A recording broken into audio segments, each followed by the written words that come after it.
The Strange Case of Dr. Jekyll and Mr. Hyde. By Robert Louis Stevenson. Chapter 1. Story of the Door.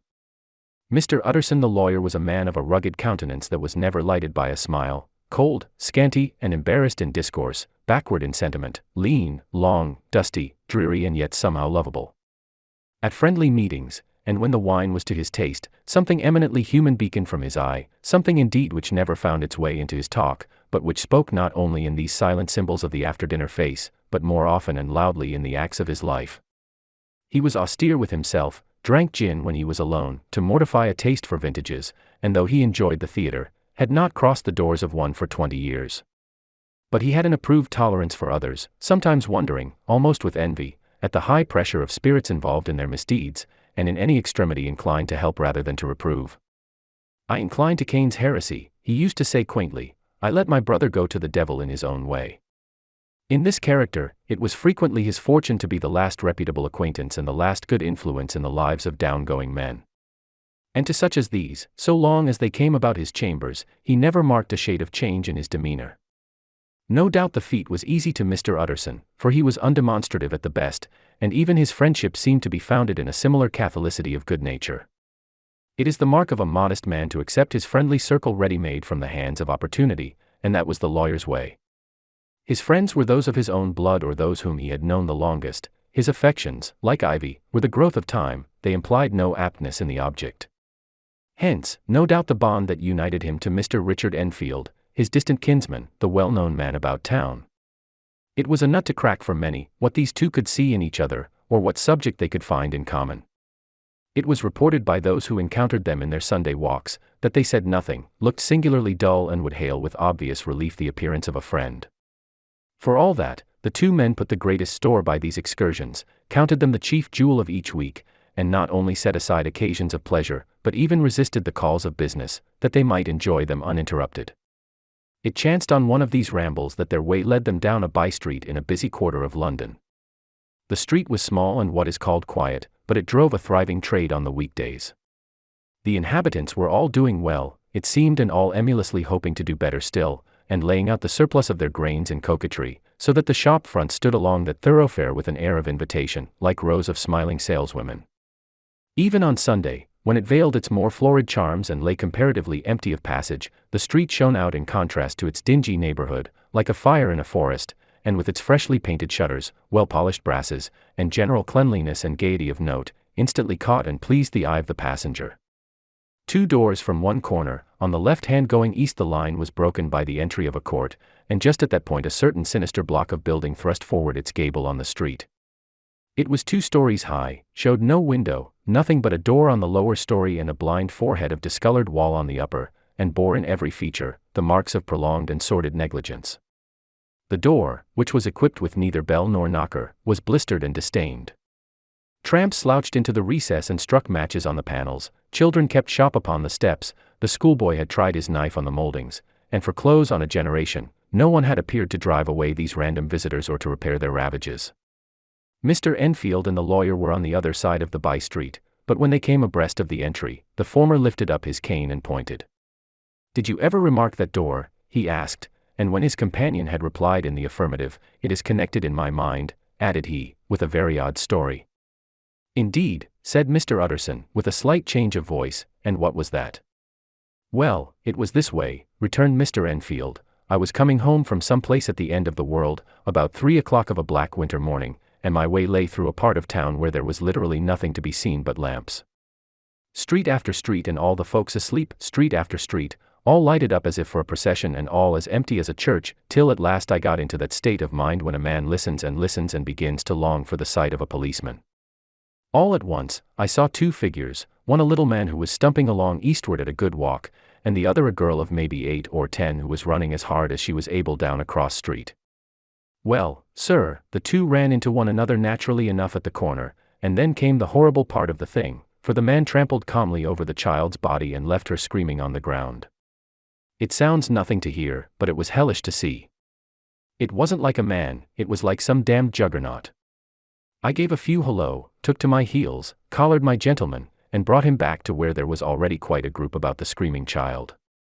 He was perfectly cool and made no resistance, but gave me one look, so ugly that it brought out the sweat on me like running. The people who had turned out were the girl's own family, and pretty soon, the doctor, for whom she had been sent, put in his appearance.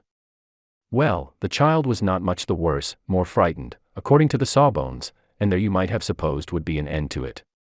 But there was one curious circumstance. I had taken a loathing to my gentleman at first sight. So had the child's family, which was only natural. But the doctor's case was what struck me. He was the usual cut and dry apothecary, of no particular age and color, with a strong Edinburgh accent and about as emotional as a bagpipe. Well, sir, he was like the rest of us. Every time he looked at my prisoner, I saw that Sawbones turned sick and white with the desire to kill him. I knew what was in his mind, just as he knew what was in mine, and killing being out of the question, we did the next best. We told the man we could and would make such a scandal out of this as should make his name stink from one end of London to the other. If he had any friends or any credit, we undertook that he should lose them. And all the time, as we were pitching it in red hot, we were keeping the women off him as best we could, for they were as wild as harpies. I never saw a circle of such hateful faces, and there was the man in the middle, with a kind of black sneering coolness, frightened too, I could see that, but carrying it off, sir, really like Satan. If you choose to make capital out of this accident, said he, I am naturally helpless. No gentleman but wishes to avoid a scene, says he. Name your figure. Well, we screwed him up to £100 for the child's family. He would have clearly liked to stick out, but there was something about the lot of us that meant mischief, and at last he struck. The next thing was to get the money, and where do you think he carried us but to that place with the door, whipped out a key, went in, and presently came back with the matter of £10 in gold and a cheque for the balance on Couts's, drawn payable to bearer and signed with a name that I can't mention, though it's one of the points of my story, but it was a name at least very well known and often printed. The figure was stiff, but the signature was good for more than that if it was only genuine. I took the liberty of pointing out to my gentleman that the whole business looked apocryphal, and that a man does not, in real life, walk into a cellar door at 4 in the morning and come out with another man's cheque for clothes upon £100. But he was quite easy and sneering. Set your mind at rest, says he, I will stay with you till the banks open and cash the cheque myself. So we all set off, the doctor, and the child's father, and our friend and myself, and passed the rest of the night in my chambers, and next day, when we had breakfasted, went in a body to the bank. I gave in the cheque myself, and said I had every reason to believe it was a forgery. Not a bit of it. The cheque was genuine. Tut tut, said Mr. Utterson. I see you feel as I do, said Mr. Enfield. Yes, it's a bad story. For my man was a fellow that nobody could have to do with, a really damnable man, and the person that drew the cheque is the very pink of the proprieties, celebrated too, and, what makes it worse, one of your fellows who do what they call good blackmail, I suppose, an honest man paying through the nose for some of the capers of his youth. Blackmail House is what I call the place with the door, in consequence. Though even that, you know, is far from explaining all, he added, and with the words fell into a vein of musing.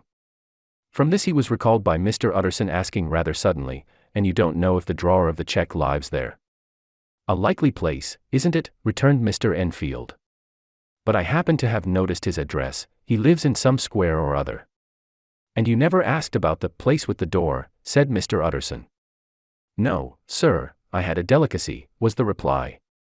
I feel very strongly about putting questions, it partakes too much of the style of the Day of Judgment.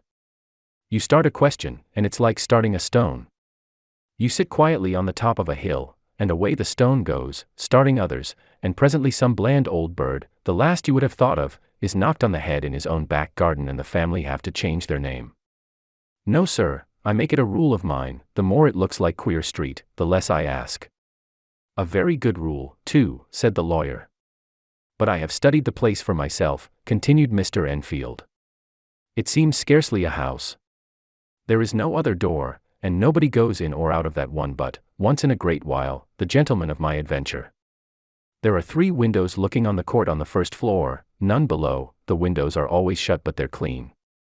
And then there is a chimney which is generally smoking, so somebody must live there. And yet it's not so sure, for the buildings are so packed together about the court, that it's hard to say where one ends and another begins. The pair walked on again for a while in silence, and then, Enfield, said Mr. Utterson, that's a good rule of yours. Yes, I think it is, returned Enfield. But for all that, continued the lawyer, there's one point I want to ask. I want to ask the name of that man who walked over the child. Well, said Mr. Enfield, I can't see what harm it would do. It was a man of the name of Hyde. Said Mr. Utterson. What sort of a man is he to see? He is not easy to describe. There is something wrong with his appearance, something displeasing, something downright detestable. I never saw a man I so disliked, and yet I scarce know why. He must be deformed somewhere. He gives a strong feeling of deformity, although I couldn't specify the point.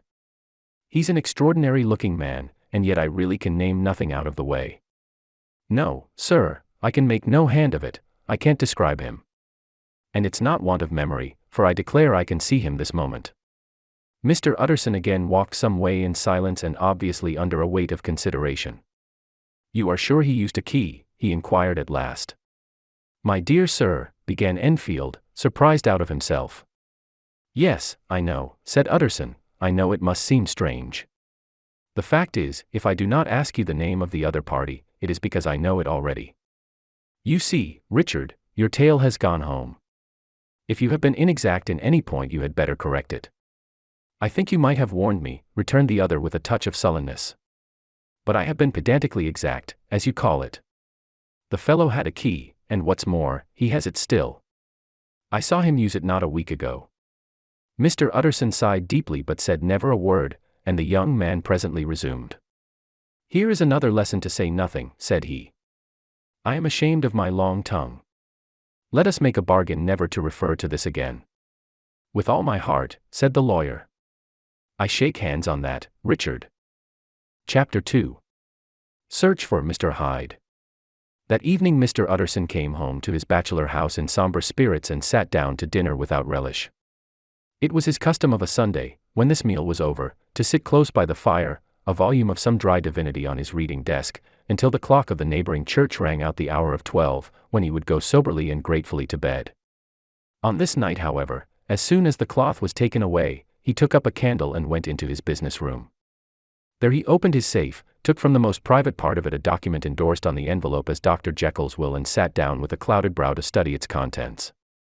The will was holograph, for Mr. Utterson, though he took charge of it now that it was made, had refused to lend the least assistance in the making of it. It provided not only that, in case of the decease of Henry Jekyll, M.D., D.C.L., L.L.D., F.R.S., etc., all his possessions were to pass into the hands of his friend and benefactor Edward Hyde, but that in case of Dr. Jekyll's disappearance or unexplained absence for any period exceeding 3 calendar months, the said Edward Hyde should step into the said Henry Jekyll's shoes without further delay and free from any burthen or obligation beyond the payment of a few small sums to the members of the doctor's household.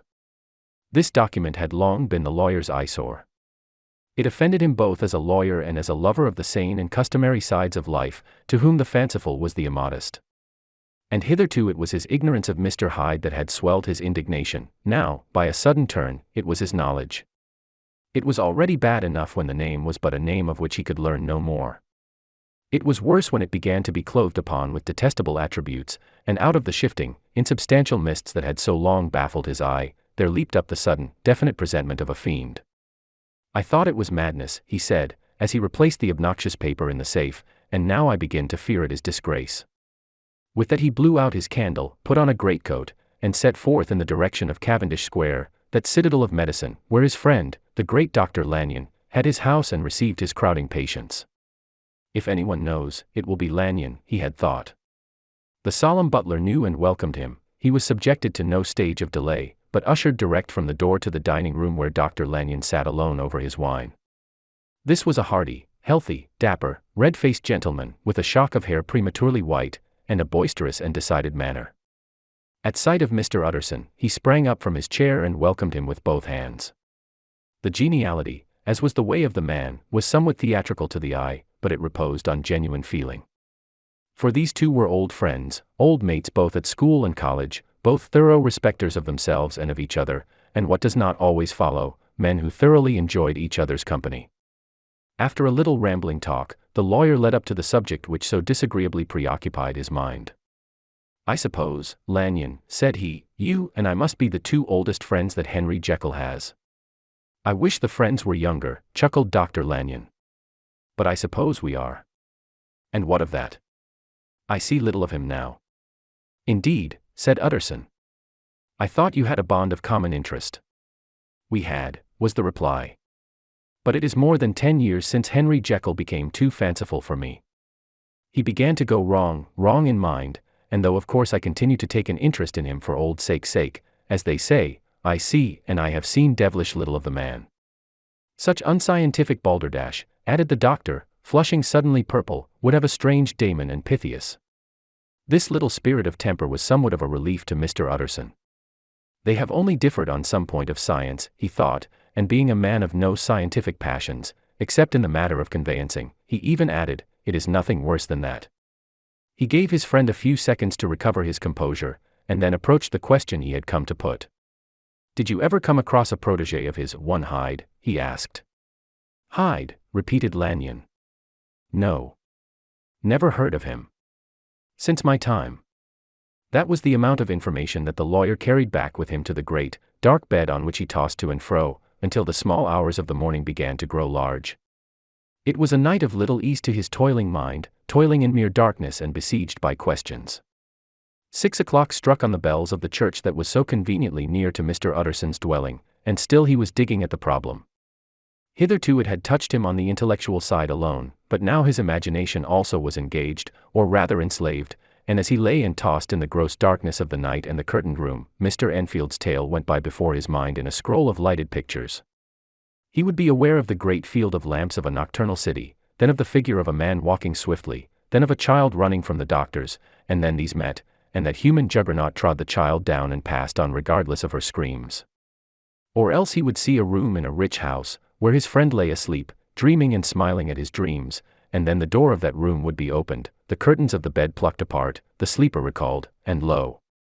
There would stand by his side a figure to whom power was given, and even at that dead hour, he must rise and do its bidding.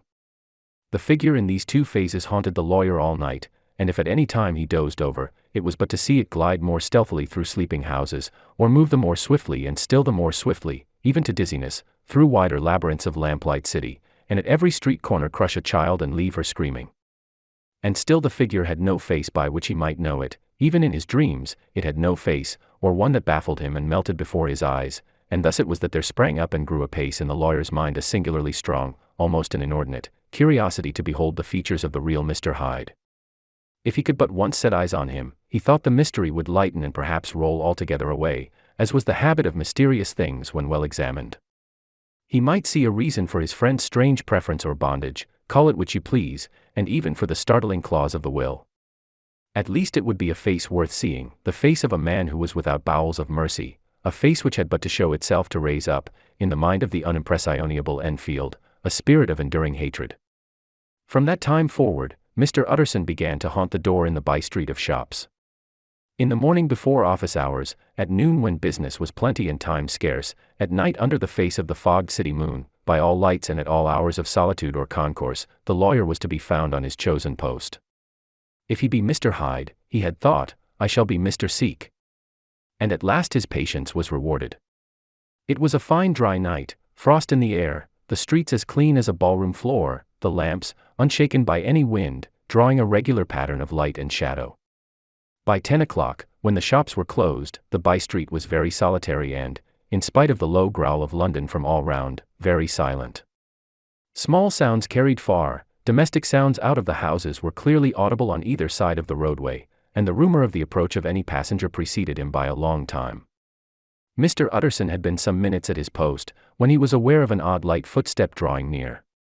In the course of his nightly patrols, he had long grown accustomed to the quaint effect with which the footfalls of a single person, while he is still a great way off, suddenly spring out distinct from the vast hum and clatter of the city. Yet his attention had never before been so sharply and decisively arrested, and it was with a strong, superstitious prevision of success that he withdrew into the entry of the court. The steps drew swiftly nearer, and swelled out suddenly louder as they turned the end of the street. The lawyer, looking forth from the entry, could soon see what manner of man he had to deal with. He was small and very plainly dressed, and the look of him, even at that distance, went somehow strongly against the watcher's inclination. But he made straight for the door, crossing the roadway to save time, and as he came, he drew a key from his pocket like one approaching home. Mr. Utterson stepped out and touched him on the shoulder as he passed. Mr. Hyde, I think. Mr. Hyde shrank back with a hissing intake of the breath. But his fear was only momentary, and though he did not look the lawyer in the face, he answered coolly enough, "That is my name." "What do you want?" "I see you are going in," returned the lawyer. "I am an old friend of Dr. Jekyll's, Mr. Utterson of Gaunt Street. You must have heard of my name, and meeting you so conveniently, I thought you might admit me." "You will not find Dr. Jekyll, he is from home," replied Mr. Hyde, blowing in the key. And then suddenly, but still without looking up, "How did you know me?" he asked. "On your side," said Mr. Utterson. "Will you do me a favor?" "With pleasure," replied the other. "What shall it be?" "Will you let me see your face?" asked the lawyer. Mr. Hyde appeared to hesitate, and then, as if upon some sudden reflection, fronted about with an air of defiance, and the pair stared at each other pretty fixedly for a few seconds. "Now I shall know you again," said Mr. Utterson. "It may be useful." "Yes," returned Mr. Hyde, "it is as well we have met, and à propos, you should have my address." And he gave a number of a street in Soho. Good God, thought Mr. Utterson, can he, too, have been thinking of the will? But he kept his feelings to himself and only grunted in acknowledgement of the address. "And now," said the other, "how did you know me?" "By description," was the reply. "Whose description?" "We have common friends," said Mr. Utterson. "Common friends," echoed Mr. Hyde, a little hoarsely. "Who are they?" "Jekyll, for instance," said the lawyer. "He never told you," cried Mr. Hyde, with a flush of anger. "I did not think you would have lied." "Come," said Mr. Utterson, "that is not fitting language." The other snarled aloud into a savage laugh, and the next moment, with extraordinary quickness, he had unlocked the door and disappeared into the house. The lawyer stood a while when Mr. Hyde had left him, the picture of disquietude. Then he began slowly to mount the street, pausing every step or two and putting his hand to his brow like a man in mental perplexity. The problem he was thus debating as he walked was one of a class that is rarely solved. Mr. Hyde was pale and dwarfish, he gave an impression of deformity without any nameable malformation, he had a displeasing smile, he had borne himself to the lawyer with a sort of murderous mixture of timidity and boldness, and he spoke with a husky, whispering and somewhat broken voice. All these were points against him, but not all of these together could explain the hitherto unknown disgust, loathing, and fear with which Mr. Utterson regarded him. "There must be something else," said the perplexed gentleman. "There is something more, if I could find a name for it. God bless me, the man seems hardly human. Something troglodytic, shall we say? Or can it be the old story of Dr. Fell? Or is it the mere radiance of a foul soul that thus transpires through, and transfigures, its clay continent? The last, I think, for, oh my poor old Harry Jekyll, if ever I read Satan's signature upon a face, it is on that of your new friend." Round the corner from the by-street, there was a square of ancient, handsome houses, now for the most part decayed from their high estate and let in flats and chambers to all sorts and conditions of men, map engravers, architects, shady lawyers, and the agents of obscure enterprises. One house, however, second from the corner, was still occupied entire, and at the door of this, which wore a great air of wealth and comfort, though it was now plunged in darkness except for the fanlight, Mr. Utterson stopped and knocked. A well-dressed, elderly servant opened the door. "Is Dr. Jekyll at home, Poole?" asked the lawyer. "I will see, Mr. Utterson," said Poole, admitting the visitor, as he spoke, into a large, low-roofed, comfortable hall paved with flags, warmed, after the fashion of a country house, by a bright, open fire, and furnished with costly cabinets of oak. "Will you wait here by the fire, sir? Or shall I give you a light in the dining room?" "Here, thank you," said the lawyer, and he drew near and leaned on the tall fender. This hall, in which he was now left alone, was a pet fancy of his friend the doctor's, and Utterson himself was wont to speak of it as the pleasantest room in London. But tonight there was a shudder in his blood, the face of Hyde sat heavy on his memory, he felt, what was rare with him, a nausea and distaste of life, and in the gloom of his spirits, he seemed to read a menace in the flickering of the firelight on the polished cabinets and the uneasy starting of the shadow on the roof. He was ashamed of his relief, when Poole presently returned to announce that Dr. Jekyll was gone out. "I saw Mr. Hyde go in by the old dissecting room, Poole," he said. "Is that right, when Dr. Jekyll is from home?" "Quite right, Mr. Utterson, sir," replied the servant. "Mr. Hyde has a key." "Your master seems to repose a great deal of trust in that young man, Poole," resumed the other musingly. Yes, sir, he does indeed, said Poole. We have all orders to obey him. I do not think I ever met Mr. Hyde, asked Utterson. Oh, dear no, sir. He never dines here, replied the butler. Indeed, we see very little of him on this side of the house. He mostly comes and goes by the laboratory. Well, good night, Poole. Good night, Mr. Utterson. And the lawyer set out homeward with a very heavy heart. Poor Harry Jekyll, he thought, my mind misgives me he is in deep waters. He was wild when he was young, a long while ago to be sure, but in the law of God, there is no statute of limitations. Aye, it must be that, the ghost of some old sin, the cancer of some concealed disgrace, punishment coming, pedi claudo, years after memory has forgotten and self-love condone the fault. And the lawyer, scared by the thought, brooded a while on his own past, groping in all the corners of memory, lest by chance some jack-in-the-box of an old iniquity should leap to light there. His past was fairly blameless, few men could read the rolls of their life with less apprehension, yet he was humbled to the dust by the many ill things he had done, and raised up again into a sober and fearful gratitude by the many he had come so near to doing yet avoided. And then by a return on his former subject, he conceived a spark of hope. This Master Hyde, if he were studied, thought he, must have secrets of his own, black secrets, by the look of him, secrets compared to which poor Jekyll's worst would be like sunshine. Things cannot continue as they are. It turns me cold to think of this creature stealing like a thief to Harry's bedside. Poor Harry, what awakening! And the danger of it, for if this Hyde suspects the existence of the will, he may grow impatient to inherit. I must put my shoulders to the wheel, if Jekyll will but let me, he added, if Jekyll will only let me.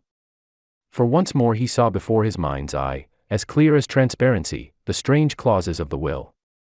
Chapter 3. Dr. Jekyll was quite at ease. A fortnight later, by excellent good fortune, the doctor gave one of his pleasant dinners to some 5 or 6 old cronies, all intelligent, reputable men and all judges of good wine, and Mr. Utterson so contrived that he remained behind after the others had departed. This was no new arrangement, but a thing that had befallen many scores of times. Where Utterson was liked, he was liked well. Hosts loved to detain the dry lawyer, when the light-hearted and loose-tongued had already their foot on the threshold. They liked to sit a while in his unobtrusive company, practicing for solitude, sobering their minds in the man's rich silence after the expense and strain of gaiety. To this rule, Dr. Jekyll was no exception, and as he now sat on the opposite side of the fire, a large, well-made, smooth-faced man of 50, with something of a slyish cast perhaps, but every mark of capacity and kindness, you could see by his looks that he cherished for Mr. Utterson a sincere and warm affection. I have been wanting to speak to you, Jekyll, began the latter. You know that will of yours. A close observer might have gathered that the topic was distasteful, but the doctor carried it off gaily. My poor Utterson, said he, you are unfortunate in such a client.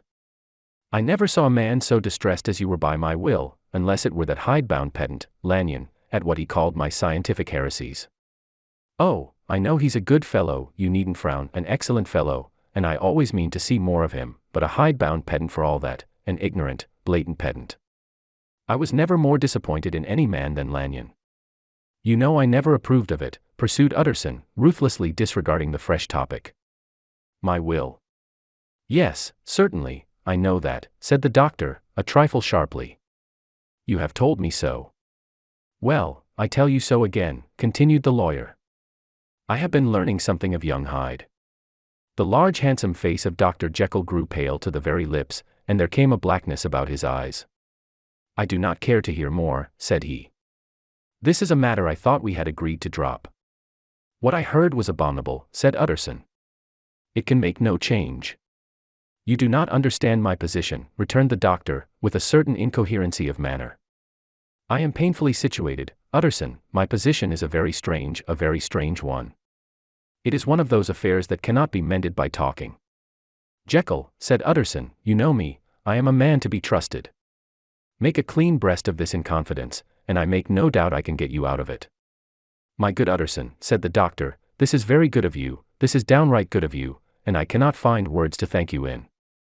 I believe you fully, I would trust you before any man alive, before myself, if I could make the choice, but indeed it isn't what you fancy, it is not as bad as that, and just to put your good heart at rest, I will tell you one thing, the moment I choose, I can be rid of Mr. Hyde. I give you my hand upon that, and I thank you again and again, and I will just add one little word, Utterson, that I'm sure you'll take in good part.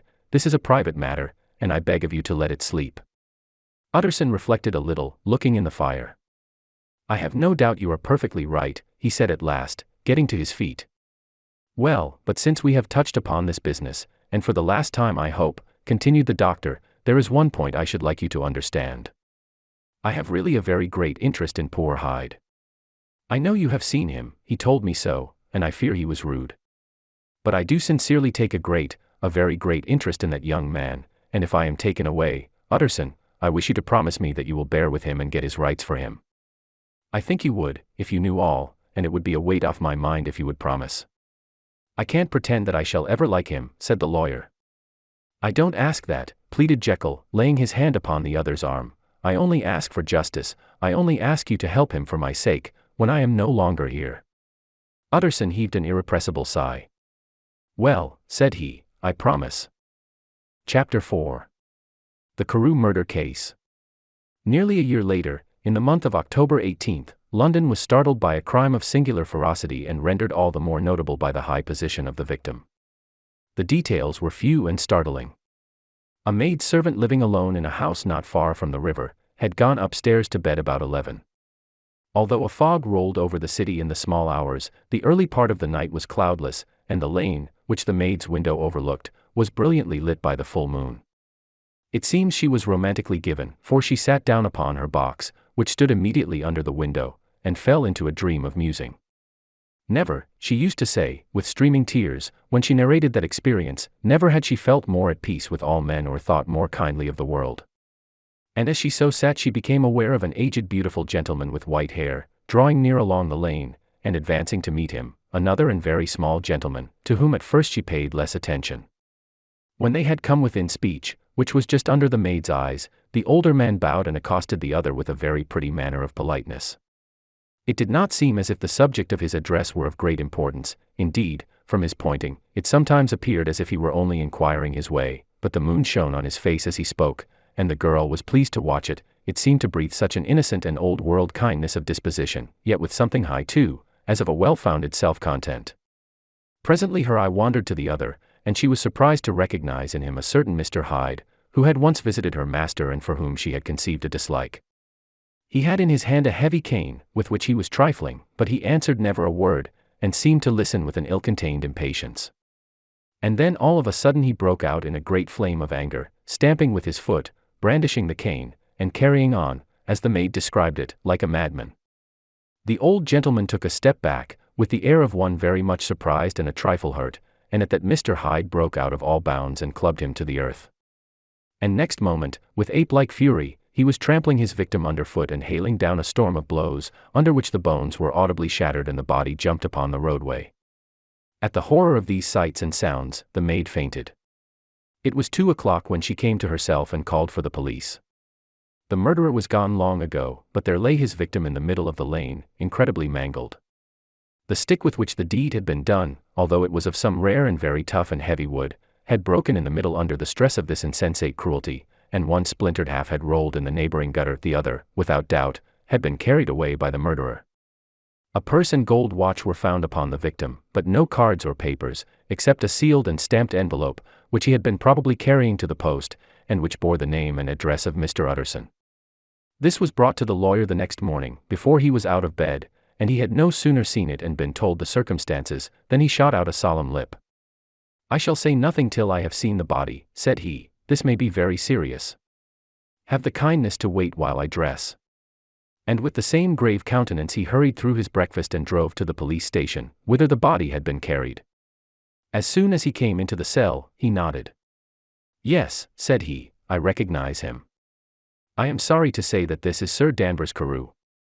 "Good God, sir," exclaimed the officer, "is it possible?" And the next moment his eye lighted up with professional ambition. "This will make a deal of noise," he said. "And perhaps you can help us to the man." And he briefly narrated what the maid had seen, and showed the broken stick. Mr. Utterson had already quailed at the name of Hyde, but when the stick was laid before him, he could doubt no longer. Broken and battered as it was, he recognized it for one that he had himself presented many years before to Henry Jekyll. "Is this Mr. Hyde a person of small stature?" he inquired.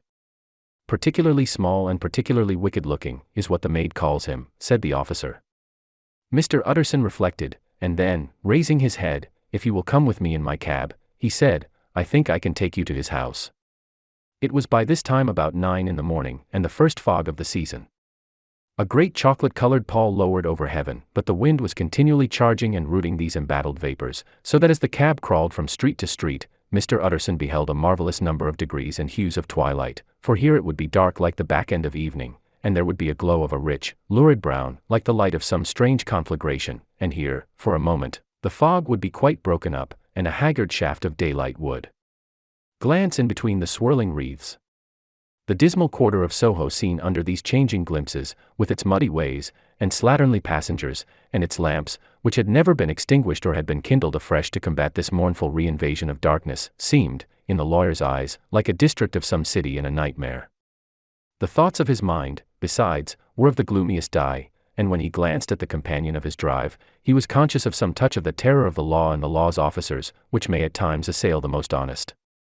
As the cab drew up before the address indicated, the fog lifted a little and showed him a dingy street, a gin palace, a low French eating house, a shop for the retail of penny numbers and twopenny salads, many ragged children huddled in the doorways, and many women of many different nationalities passing out, key in hand, to have a morning glass, and the next moment the fog settled down again upon that part, as brown as umber, and cut him off from his blackguardly surroundings. This was the home of Henry Jekyll's favorite, of a man who was heir to £250,000 sterling. An ivory-faced and silvery-haired old woman opened the door. She had an evil face, smoothed by hypocrisy, but her manners were excellent. "Yes," she said, "this was Mr. Hyde's, but he was not at home. He had been in that night very late, but he had gone away again in less than an hour. There was nothing strange in that. His habits were very irregular, and he was often absent. For instance, it was nearly 2 months since she had seen him till yesterday." "Very well, then, we wish to see his rooms," said the lawyer, and when the woman began to declare it was impossible, "I had better tell you who this person is," he added. "This is Inspector Newcomen of Scotland Yard." A flash of odious joy appeared upon the woman's face. "Ah," said she, "he is in trouble. What has he done?" Mr. Utterson and the inspector exchanged glances. "He don't seem a very popular character," observed the latter. "And now, my good woman, just let me and this gentleman have a look about us." In the whole extent of the house, which but for the old woman remained otherwise empty, Mr. Hyde had only used a couple of rooms, but these were furnished with luxury and good taste. A closet was filled with wine, the plate was of silver, the napery elegant, a good picture hung upon the walls, a gift, as Utterson supposed, from Henry Jekyll, who was much of a connoisseur, and the carpets were of many plies and agreeable in color. At this moment, however, the rooms bore every mark of having been recently and hurriedly ransacked. Clothes lay about the floor, with their pockets inside out, lock-fast drawers stood open, and on the hearth there lay a pile of grey ashes, as though many papers had been burned. From these embers the inspector disinterred the butt end of a green cheque-book, which had resisted the action of the fire. The other half of the stick was found behind the door, and as this clinched his suspicions, the officer declared himself delighted. A visit to the bank, where several £1,000s were found to be lying to the murderer's credit, completed his gratification. "You may depend upon it, sir," he told Mr. Utterson, "I have him in my hand.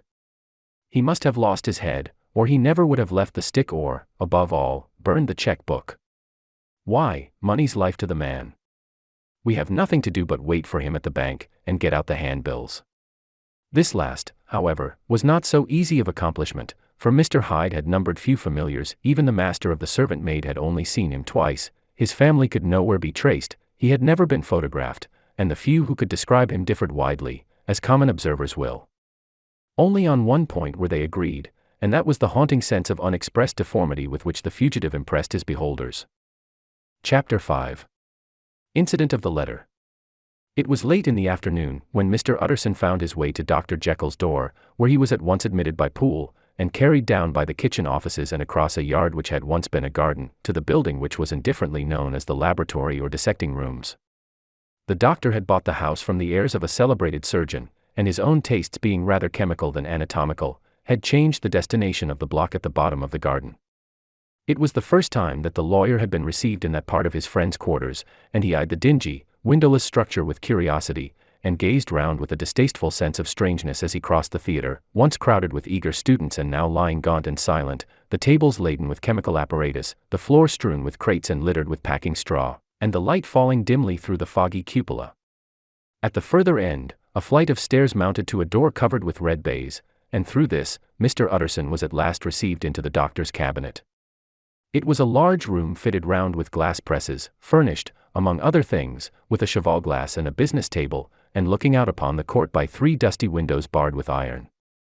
The fire burned in the grate, a lamp was set lighted on the chimney shelf, for even in the houses the fog began to lie thickly, and there, close up to the warmth, sat Dr. Jekyll, looking deathly sick. He did not rise to meet his visitor, but held out a cold hand and bade him welcome in a changed voice. "And now," said Mr. Utterson, as soon as Poole had left them, "you have heard the news." The doctor shuddered. "They were crying it in the square," he said. "I heard them in my dining room." "One word," said the lawyer. "Carew was my client, but so are you, and I want to know what I am doing. You have not been mad enough to hide this fellow."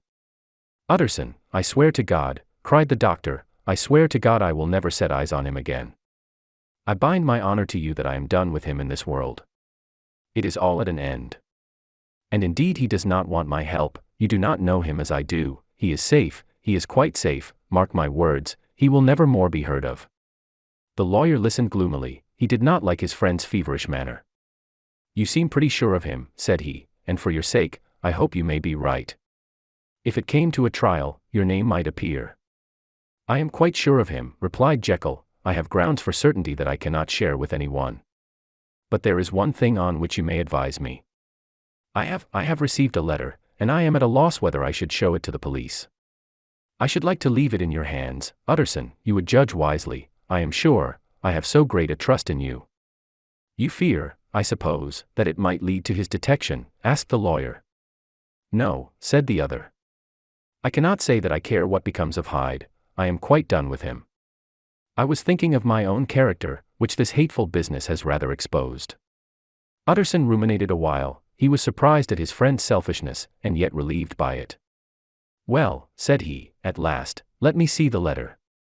The letter was written in an odd, upright hand and signed Edward Hyde, and it signified, briefly enough, that the writer's benefactor, Dr. Jekyll, whom he had long so unworthily repaid for 1,000 generosities, need labor under no alarm for his safety, as he had means of escape on which he placed a sure dependence. The lawyer liked this letter well enough. It put a better color on the intimacy than he had looked for, and he blamed himself for some of his past suspicions. "Have you the envelope?" he asked. "I burned it," replied Jekyll, "before I thought what I was about." But it bore no postmark. The note was handed in. "Shall I keep this and sleep upon it?" asked Utterson. "I wish you to judge for me entirely," was the reply. "I have lost confidence in myself." "Well, I shall consider," returned the lawyer. "And now one word more, it was Hyde who dictated the terms in your will about that disappearance." The doctor seemed seized with a qualm of faintness. He shut his mouth tight and nodded. "I knew it," said Utterson. "He meant to murder you. You had a fine escape." "I have had what is far more to the purpose," returned the doctor solemnly. "I have had a lesson, oh God, Utterson, what a lesson I have had." And he covered his face for a moment with his hands.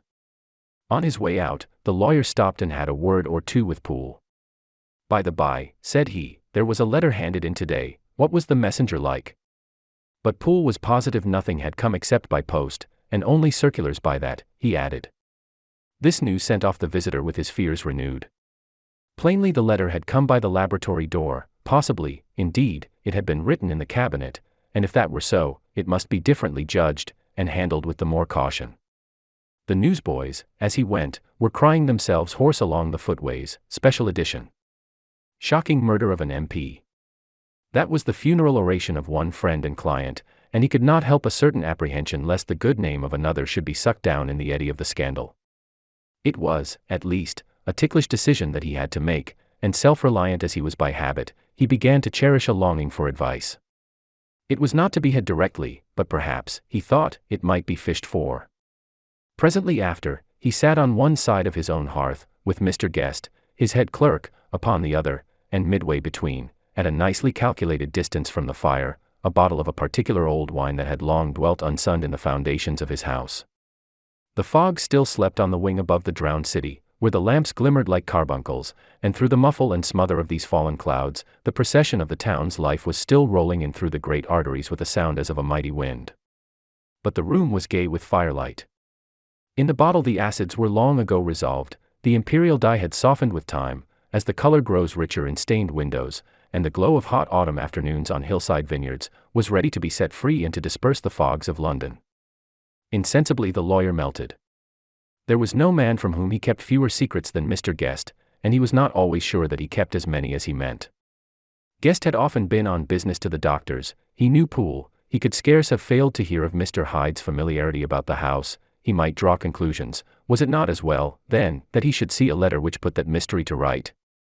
And above all, since Guest, being a great student and critic of handwriting, would consider the step natural and obliging. The clerk, besides, was a man of counsel, he could scarce read so strange a document without dropping a remark, and by that remark Mr. Utterson might shape his future course. "This is a sad business about Sir Danvers," he said. "Yes, sir, indeed. It has elicited a great deal of public feeling," returned Guest. "The man, of course, was mad." "I should like to hear your views on that," replied Utterson.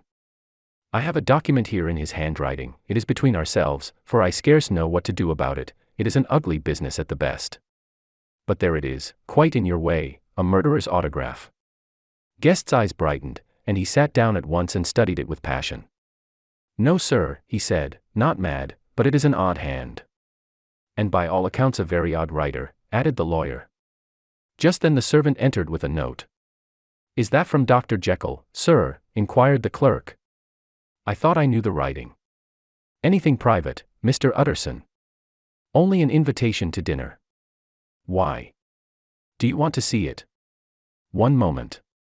"I thank you, sir," and the clerk laid the 2 sheets of paper alongside and sedulously compared their contents.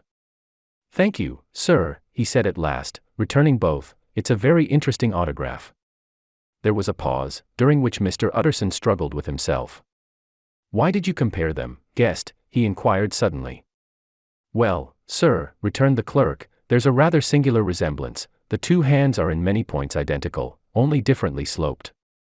"Rather quaint," said Utterson. "It is, as you say, rather quaint," returned Guest. "I wouldn't speak of this note, you know," said the master. "No, sir," said the clerk. "I understand." But no sooner was Mr. Utterson alone that night, than he locked the note into his safe, where it reposed from that time forward. "What," he thought. "Henry Jekyll forged for a murderer." And his blood ran cold in his veins. Chapter 6. Incident of Dr. Lanyon. Time ran on, thousands of pounds were offered in reward, for the death of Sir Danvers was resented as a public injury, but Mr. Hyde had disappeared out of the ken of the police as though he had never existed. Much of his past was unearthed, indeed, and all disreputable tales came out of the man's cruelty, at once so callous and violent, of his vile life, of his strange associates, of the hatred that seemed to have surrounded his career, but of his present whereabouts, not a whisper. From the time he had left the house in Soho on the morning of the murder, he was simply blotted out, and gradually, as time drew on, Mr. Utterson began to recover from the hotness of his alarm, and to grow more at quiet with himself. The death of Sir Danvers was, to his way of thinking, more than paid for by the disappearance of Mr. Hyde. Now that evil influence had been withdrawn, a new life began for Dr. Jekyll.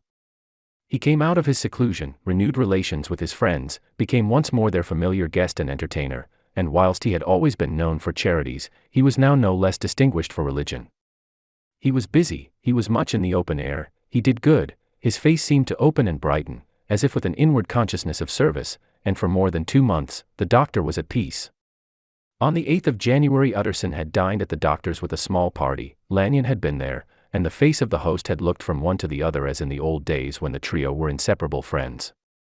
On the 12th, and again on the 14th, the door was shut against the lawyer. The doctor was confined to the house, Poole said, and saw no one.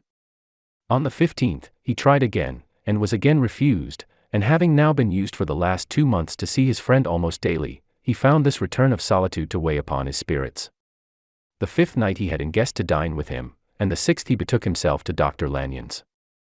There at least he was not denied admittance, but when he came in, he was shocked at the change which had taken place in the doctor's appearance. He had his death warrant written legibly upon his face. The rosy man had grown pale, his flesh had fallen away, he was visibly balder and older, and yet it was not so much these tokens of a swift physical decay that arrested the lawyer's notice, as a look in the eye and quality of manner that seemed to testify to some deep-seated terror of the mind. It was unlikely that the doctor should fear death, and yet that was what Utterson was tempted to suspect. Yes, he thought, he is a doctor, he must know his own state and that his days are counted, and the knowledge is more than he can bear. And yet when Utterson remarked on his ill looks, it was with an air of great firmness that Lanyon declared himself a doomed man. "I have had a shock," he said, "and I shall never recover. It is a question of weeks. Well, life has been pleasant, I liked it, yes, sir, I used to like it. I sometimes think if we knew all, we should be more glad to get away." "Jekyll is ill, too," observed Utterson. "Have you seen him?" But Lanyon's face changed, and he held up a trembling hand. "I wish to see or hear no more of Dr. Jekyll," he said in a loud, unsteady voice. "I am quite done with that person, and I beg that you will spare me any allusion to one whom I regard as dead." "Tut, tut," said Mr. Utterson, and then after a considerable pause, "Can't I do anything?" he inquired. "We are three very old friends, Lanyon, we shall not live to make others." "Nothing can be done," returned Lanyon, "ask himself." "He will not see me," said the lawyer. "I am not surprised at that," was the reply. "Some day, Utterson, after I am dead, you may perhaps come to learn the right and wrong of this. I cannot tell you. And in the meantime, if you can sit and talk with me of other things, for God's sake, stay and do so, but if you cannot keep clear of this accursed topic, then in God's name, go, for I cannot bear it." As soon as he got home, Utterson sat down and wrote to Jekyll, complaining of his exclusion from the house, and asking the cause of this unhappy break with Lanyon, and the next day brought him a long answer, often very pathetically worded, and sometimes darkly mysterious in drift. The quarrel with Lanyon was incurable. "I do not blame our old friend," Jekyll wrote, "but I share his view that we must never meet. I mean from henceforth to lead a life of extreme seclusion. You must not be surprised, nor must you doubt my friendship, if my door is often shut even to you. You must suffer me to go my own dark way. I have brought on myself a punishment and a danger that I cannot name. If I am the chief of sinners, I am the chief of sufferers also.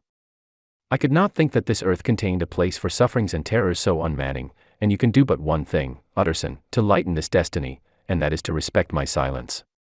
Utterson was amazed. The dark influence of Hyde had been withdrawn, the doctor had returned to his old tasks and amities. A week ago, the prospect had smiled with every promise of a cheerful and an honored age, and now in a moment, friendship, and peace of mind, and the whole tenor of his life were wrecked.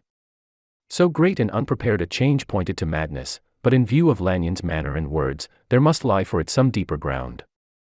A week afterwards Dr. Lanyon took to his bed, and in something less than a fortnight he was dead. The night after the funeral, at which he had been sadly affected, Utterson locked the door of his business room, and sitting there by the light of a melancholy candle, drew out and set before him an envelope addressed by the hand and sealed with the seal of his dead friend. "Private, for the hands of G. J. Utterson alone, and in case of his predeceased to be destroyed unread," so it was emphatically superscribed, and the lawyer dreaded to behold the contents. "I have buried one friend today," he thought, "what if this should cost me another?" And then he condemned the fear as a disloyalty, and broke the seal. Within there was another enclosure, likewise sealed, and marked upon the cover as, "Not to be opened till the death or disappearance of Dr. Henry Jekyll." Utterson could not trust his eyes. Yes, it was disappearance, here again, as in the mad will which he had long ago restored to its author, here again were the idea of a disappearance and the name of Henry Jekyll Brackett. But in the will, that idea had sprung from the sinister suggestion of the man Hyde. It was set there with a purpose all too plain and horrible. Written by the hand of Lanyon, what should it mean? A great curiosity came on the trustee, to disregard the prohibition and dive at once to the bottom of these mysteries, but professional honor and faith to his dead friend were stringent obligations, and the packet slept in the inmost corner of his private safe. It is one thing to mortify curiosity, another to conquer it, and it may be doubted if, from that day forth, Utterson desired the society of his surviving friend with the same eagerness. He thought of him kindly, but his thoughts were disquieted and fearful. He went to call indeed, but he was perhaps relieved to be denied admittance, perhaps, in his heart, he preferred to speak with Poole upon the doorstep and surrounded by the air and sounds of the open city, rather than to be admitted into that house of voluntary bondage, and to sit and speak with its inscrutable recluse. Poole had, indeed, no very pleasant news to communicate. The doctor, it appeared, now more than ever confined himself to the cabinet over the laboratory, where he would sometimes even sleep. He was out of spirits, he had grown very silent, he did not read, it seemed as if he had something on his mind. Utterson became so used to the unvarying character of these reports, that he fell off little by little in the frequency of his visits. Chapter 7. Incident at the window. It chanced on Sunday, when Mr. Utterson was on his usual walk with Mr. Enfield, that their way lay once again through the by-street, and that when they came in front of the door, both stopped to gaze on it. "Well," said Enfield, "that story's at an end at least. We shall never see more of Mr. Hyde." "I hope not," said Utterson. "Did I ever tell you that I once saw him, and shared your feeling of repulsion?" "It was impossible to do the one without the other," returned Enfield. "And by the way, what an ass you must have thought me, not to know that this was a back way to Dr. Jekyll's. It was partly your own fault that I found it out, even when I did." "So you found it out, did you?" said Utterson. "But if that be so, we may step into the court and take a look at the windows. To tell you the truth, I am uneasy about poor Jekyll, and even outside, I feel as if the presence of a friend might do him good." The court was very cool and a little damp, and full of premature twilight, although the sky, high up overhead, was still bright with sunset. The middle one of the three windows was halfway open, and sitting close beside it, taking the air with an infinite sadness of mien, like some disconsolate prisoner, Utterson saw Dr. Jekyll. "What? Jekyll," he cried. "I trust you are better." "I am very low, Utterson," replied the doctor drearily, "very low. It will not last long, thank God." "You stay too much indoors," said the lawyer. "You should be out, whipping up the circulation like Mr. Enfield and me. This is my cousin, Mr. Enfield, Dr. Jekyll. Come now, get your hat and take a quick turn with us." "You are very good," sighed the other. "I should like to very much, but no, it is quite impossible, I dare not. But indeed, Utterson, I am very glad to see you, this is really a great pleasure. I would ask you and Mr. Enfield up, but the place is really not fit." "Why, then," said the lawyer, good-naturedly, "the best thing we can do is to stay down here and speak with you from where we are."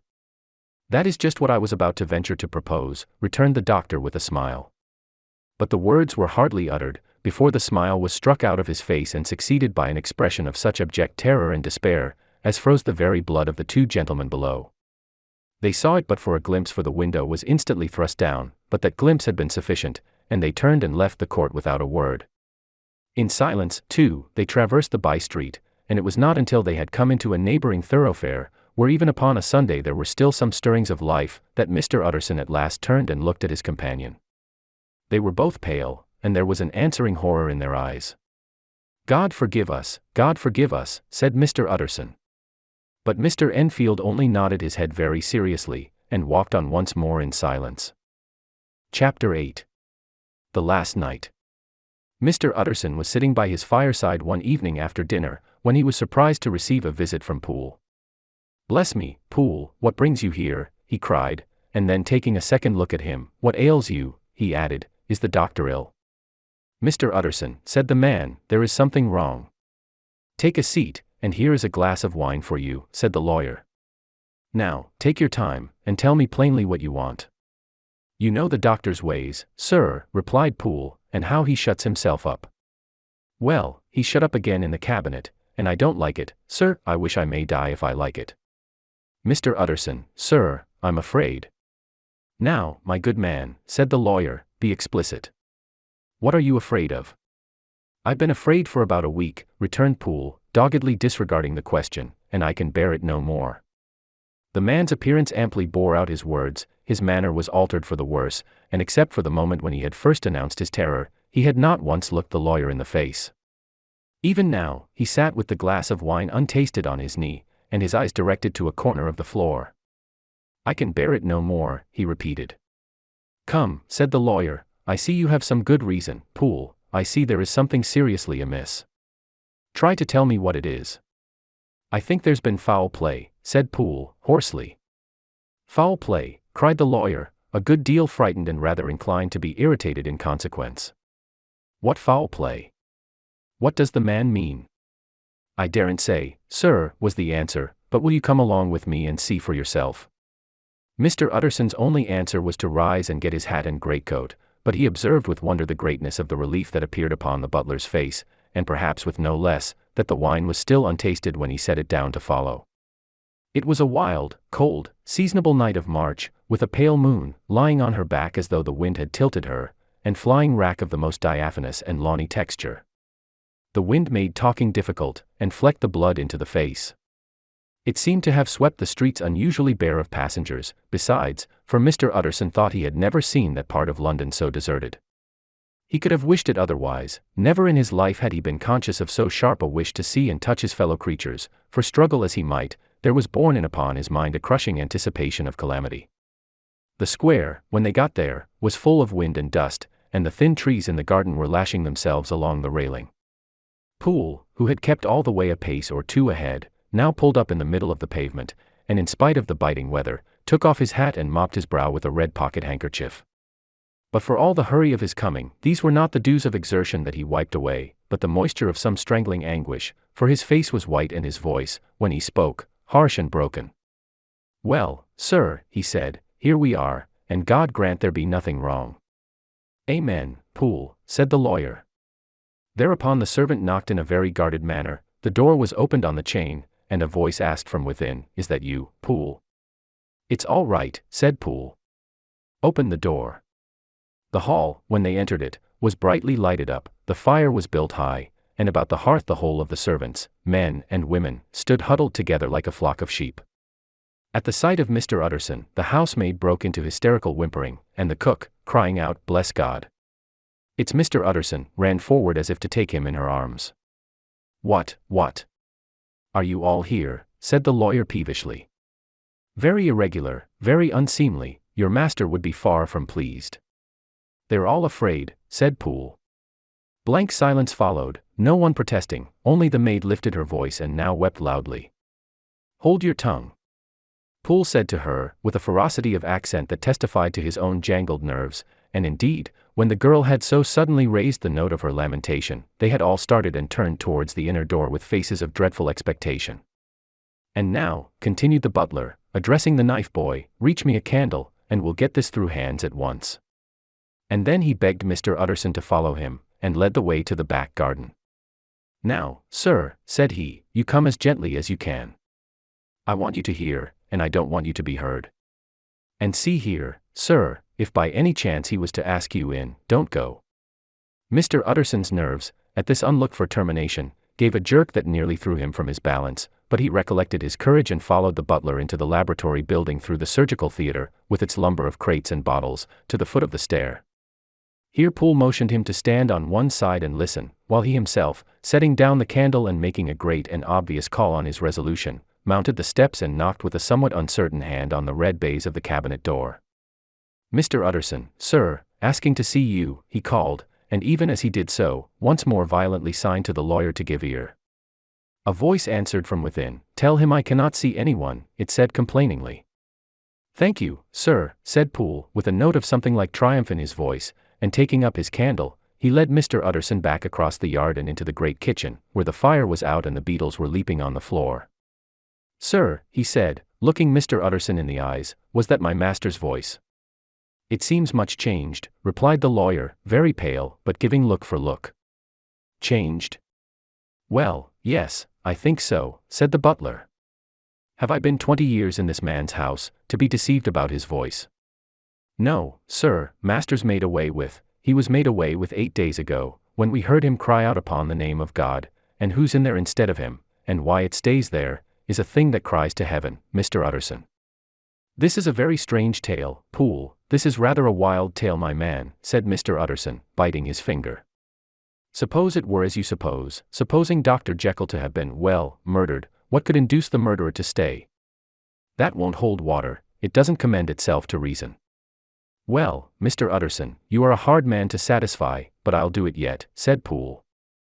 "All this last week, you must know, him, or it, whatever it is that lives in that cabinet, has been crying night and day for some sort of medicine and cannot get it to his mind. It was sometimes his way, the master's, that is, to write his orders on a sheet of paper and throw it on the stair. We've had nothing else this week back, nothing but papers, and a closed door, and the very meals left there to be smuggled in when nobody was looking. Well, sir, every day, aye, and twice and thrice in the same day, there have been orders and complaints, and I have been sent flying to all the wholesale chemists in town. Every time I brought the stuff back, there would be another paper telling me to return it, because it was not pure, and another order to a different firm. This drug is wanted bitter bad, sir, whatever for.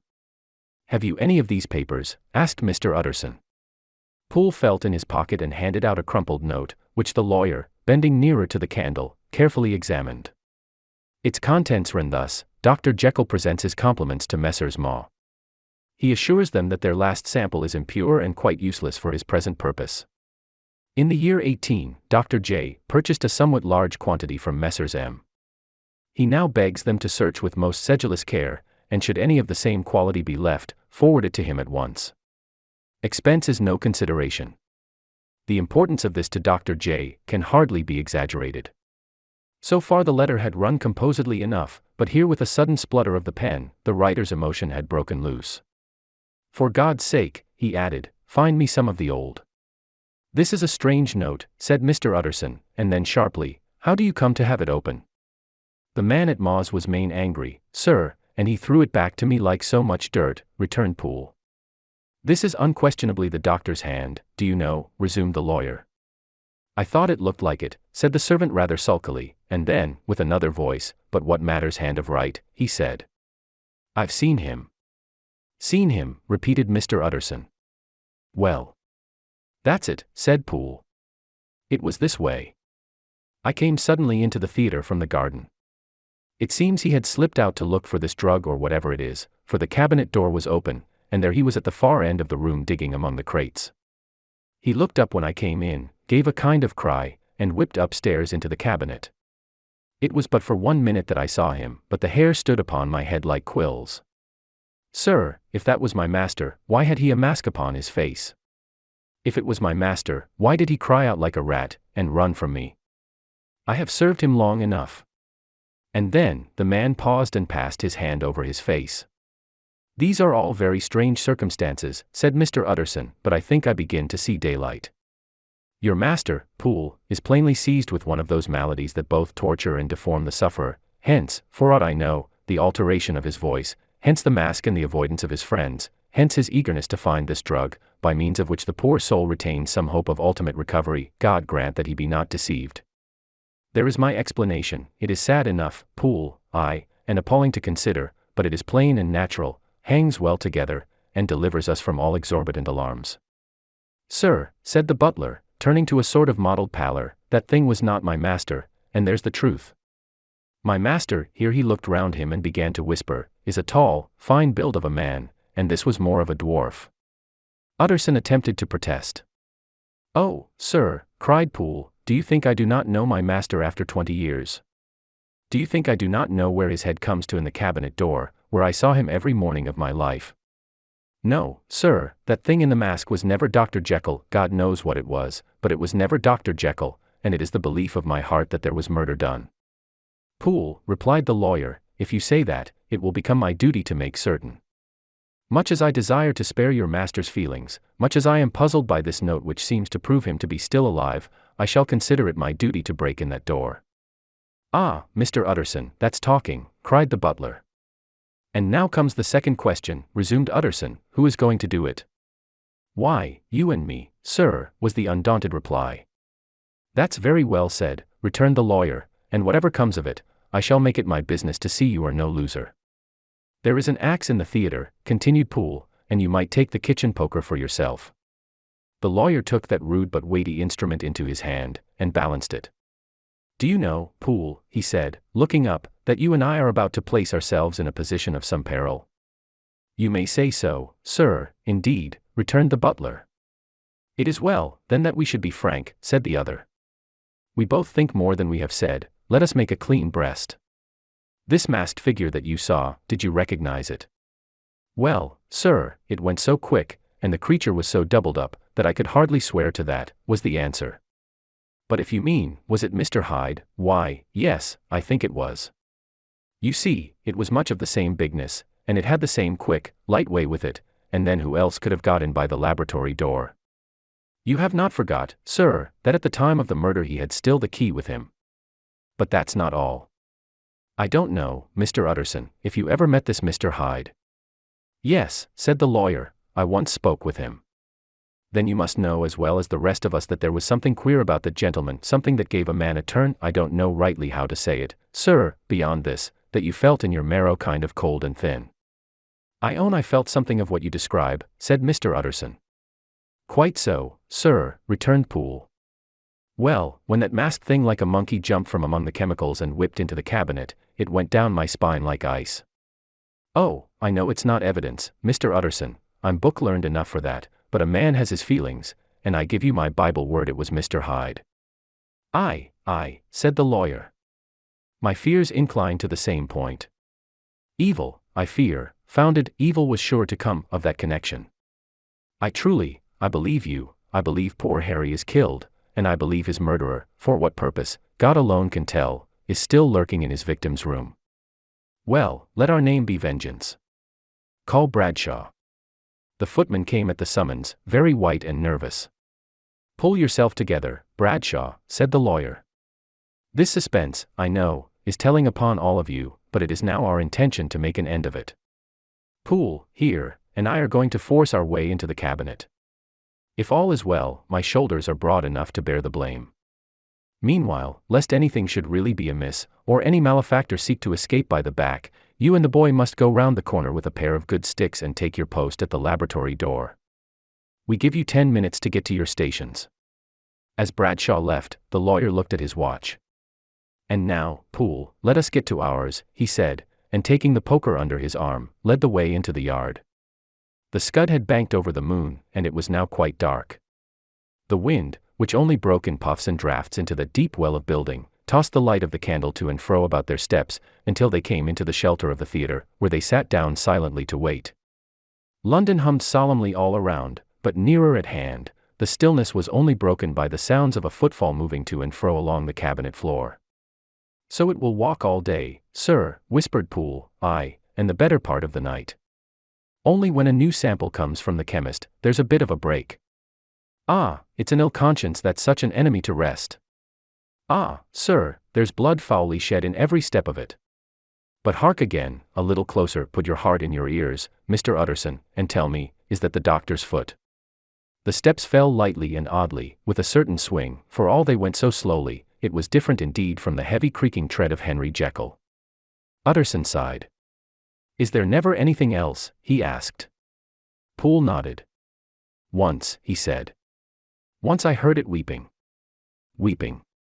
How that? Said the lawyer, conscious of a sudden chill of horror. Weeping like a woman or a lost soul, said the butler. I came away with that upon my heart, that I could have wept too. But now the 10 minutes drew to an end. Poole disinterred the axe from under a stack of packing straw, the candle was set upon the nearest table to light them to the attack, and they drew near with bated breath to where that patient foot was still going up and down, in the quiet of the night. Jekyll, cried Utterson, with a loud voice, I demand to see you. He paused a moment, but there came no reply. I give you fair warning, our suspicions are aroused, and I must and shall see you, he resumed, if not by fair means, then by foul, if not of your consent, then by brute force. Utterson, said the voice, for God's sake, have mercy. Ah, that's not Jekyll's voice, it's Hyde's, cried Utterson. Down with the door, Poole. Poole swung the axe over his shoulder, the blow shook the building, and the red baize door leaped against the lock and hinges. A dismal screech, as of mere animal terror, rang from the cabinet. Up went the axe again, and again the panels crashed and the frame bounded. 4 times the blow fell, but the wood was tough and the fittings were of excellent workmanship, and it was not until the 5th, that the lock burst and the wreck of the door fell inwards on the carpet. The besiegers, appalled by their own riot and the stillness that had succeeded, stood back a little and peered in. There lay the cabinet before their eyes in the quiet lamplight, a good fire glowing and chattering on the hearth, the kettle singing its thin strain, a drawer or two open, papers neatly set forth on the business table, and nearer the fire, the things laid out for tea, the quietest room, you would have said, and, but for the glazed presses full of chemicals, the most commonplace that night in London. Right in the middle there lay the body of a man sorely contorted and still twitching. They drew near on tiptoe, turned it on its back and beheld the face of Edward Hyde. He was dressed in clothes far too large for him, clothes of the doctor's bigness. The cords of his face still moved with a semblance of life, but life was quite gone, and by the crushed file in the hand and the strong smell of kernels that hung upon the air, Utterson knew that he was looking on the body of a self-destroyer. "We have come too late," he said sternly, "whether to save or punish. Hyde is gone to his account, and it only remains for us to find the body of your master." The far greater proportion of the building was occupied by the theatre, which filled almost the whole ground story and was lighted from above, and by the cabinet, which formed an upper story at one end and looked upon the court. A corridor joined the theatre to the door on the by-street, and with this the cabinet communicated separately by a second flight of stairs. There were besides a few dark closets and a spacious cellar. All these they now thoroughly examined. Each closet needed but a glance, for all were empty, and all, by the dust that fell from their doors, had stood long unopened. The cellar, indeed, was filled with crazy lumber, mostly dating from the times of the surgeon who was Jekyll's predecessor, but even as they opened the door they were advertised of the uselessness of further search, by the fall of a perfect mat of cobweb which had for years sealed up the entrance. Nowhere was there any trace of Henry Jekyll, dead or alive. Poole stamped on the flags of the corridor. "He must be buried here," he said, hearkening to the sound. "Or he may have fled," said Utterson, and he turned to examine the door in the by-street. It was locked, and lying nearby on the flags, they found the key, already stained with rust. "This does not look like use," observed the lawyer. "Use," echoed Poole. "Do you not see, sir, it is broken? Much as if a man had stamped on it." "Aye," continued Utterson, "and the fractures, too, are rusty." The two men looked at each other with a scare. "This is beyond me, Poole," said the lawyer. "Let us go back to the cabinet." They mounted the stair in silence, and still with an occasional awestruck glance at the dead body, proceeded more thoroughly to examine the contents of the cabinet. At one table, there were traces of chemical work, various measured heaps of some white salt being laid on glass saucers, as though for an experiment in which the unhappy man had been prevented. "That is the same drug that I was always bringing him," said Poole, and even as he spoke, the kettle with a startling noise boiled over. This brought them to the fireside, where the easy-chair was drawn cozily up, and the tea-things stood ready to the sitter's elbow, the very sugar in the cup. There were several books on a shelf, one lay beside the tea-things open, and Utterson was amazed to find it a copy of a pious work, for which Jekyll had several times expressed a great esteem, annotated, in his own hand with startling blasphemies. Next, in the course of their review of the chamber, the searchers came to the cheval-glass, into whose depths they looked with an involuntary horror. But it was so turned as to show them nothing but the rosy glow playing on the roof, the fire sparkling in 100 repetitions along the glazed front of the presses, and their own pale and fearful countenances stooping to look in. "This glass has seen some strange things, sir," whispered Poole. "And surely none stranger than itself," echoed the lawyer in the same tones. For what did Jekyll, he caught himself up at the word with a start, and then conquering the weakness, what could Jekyll want with it, he said. "You may say that," said Poole. Next they turned to the business table. On the desk, among the neat array of papers, a large envelope was uppermost, and bore, in the doctor's hand, the name of Mr. Utterson. The lawyer unsealed it, and several enclosures fell to the floor. The first was a will, drawn in the same eccentric terms as the one which he had returned 6 months before, to serve as a testament in case of death and as a deed of gift in case of disappearance, but in place of the name of Edward Hyde, the lawyer, with indescribable amazement read the name of Gabriel John Utterson.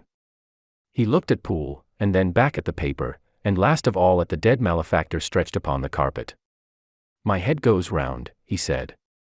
"He has been all these days in possession, he had no cause to like me, he must have raged to see himself displaced, and he has not destroyed this document." He caught up the next paper. It was a brief note in the doctor's hand and dated at the top. "Oh, Poole," the lawyer cried, "he was alive and here this day. He cannot have been disposed of in so short a space, he must be still alive, he must have fled. And then, why fled? And how? And in that case, can we venture to declare this suicide? Oh, we must be careful. I foresee that we may yet involve your master in some dire catastrophe." "Why don't you read it, sir?" asked Poole. "Because I fear," replied the lawyer solemnly. God grant I have no cause for it. And with that he brought the paper to his eyes and read as follows. My dear Utterson, when this shall fall into your hands, I shall have disappeared. Under what circumstances I have not the penetration to foresee, but my instinct and all the circumstances of my nameless situation tell me that the end is sure and must be early. Go then, and first read the narrative which Lanyon warned me he was to place in your hands, and if you care to hear more, turn to the confession of your unworthy and unhappy friend, Henry Jekyll. There was a third enclosure, asked Utterson. Here, sir, said Poole, and gave into his hands a considerable packet sealed in several places. The lawyer put it in his pocket. I would say nothing of this paper. If your master has fled or is dead, we may at least save his credit. It is now 10, I must go home and read these documents in quiet, but I shall be back before midnight, when we shall send for the police. They went out, locking the door of the theater behind them, and Utterson, once more leaving the servants gathered about the fire in the hall, trudged back to his office to read the two narratives in which this mystery was now to be explained. Chapter 9. Dr. Lanyon's Narrative. On the 9th of January, now 4 days ago, I received by the evening delivery a registered envelope, addressed in the hand of my colleague and old school companion, Henry Jekyll. I was a good deal surprised by this, for we were by no means in the habit of correspondence. I had seen the man, dined with him, indeed, the night before, and I could imagine nothing in our intercourse that should justify formality of registration. The contents increased my wonder, for this is how the letter ran. December 10th, 18. Dear Lanyon, you are one of my oldest friends, and although we may have differed at times on scientific questions, I cannot remember, at least on my side, any break in our affection.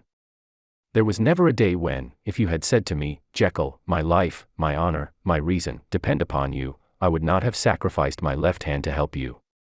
Lanyon, my life, my honor, my reason, are all at your mercy. If you fail me tonight, I am lost.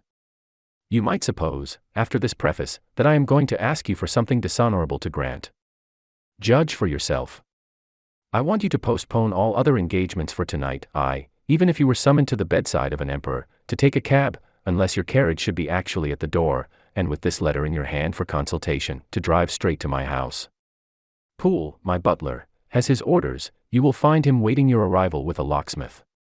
The door of my cabinet is then to be forced, and you are to go in alone, to open the glazed press, letter E, on the left hand, breaking the lock if it be shut, and to draw out, with all its contents as they stand, the fourth drawer from the top or, which is the same thing, the third from the bottom. In my extreme distress of mind, I have a morbid fear of misdirecting you, but even if I am in error, you may know the right drawer by its contents, some powders, a file and a paper book. This drawer I beg of you to carry back with you to Cavendish Square exactly as it stands. That is the first part of the service. Now for the second. You should be back, if you set out at once on the receipt of this, long before midnight, but I will leave you that amount of margin, not only in the fear of one of those obstacles that can neither be prevented nor foreseen, but because an hour when your servants are in bed is to be preferred for what will then remain to do. At midnight, then, I have to ask you to be alone in your consulting room, to admit with your own hand into the house a man who will present himself in my name, and to place in his hands the drawer that you will have brought with you from my cabinet. Then you will have played your part and earned my gratitude completely. 5 minutes afterwards, if you insist upon an explanation, you will have understood that these arrangements are of capital importance, and that by the neglect of one of them, fantastic as they must appear, you might have charged your conscience with my death or the shipwreck of my reason. Confident as I am that you will not trifle with this appeal, my heart sinks and my hand trembles at the bare thought of such a possibility. Think of me at this hour, in a strange place, laboring under a blackness of distress that no fancy can exaggerate, and yet well aware that, if you will but punctually serve me, my troubles will roll away like a story that is told. Serve me, my dear Lanyon, and save your friend, H.J. P.S. I had already sealed this up when a fresh terror struck upon my soul. It is possible that the post office may fail me, and this letter not come into your hands until tomorrow morning.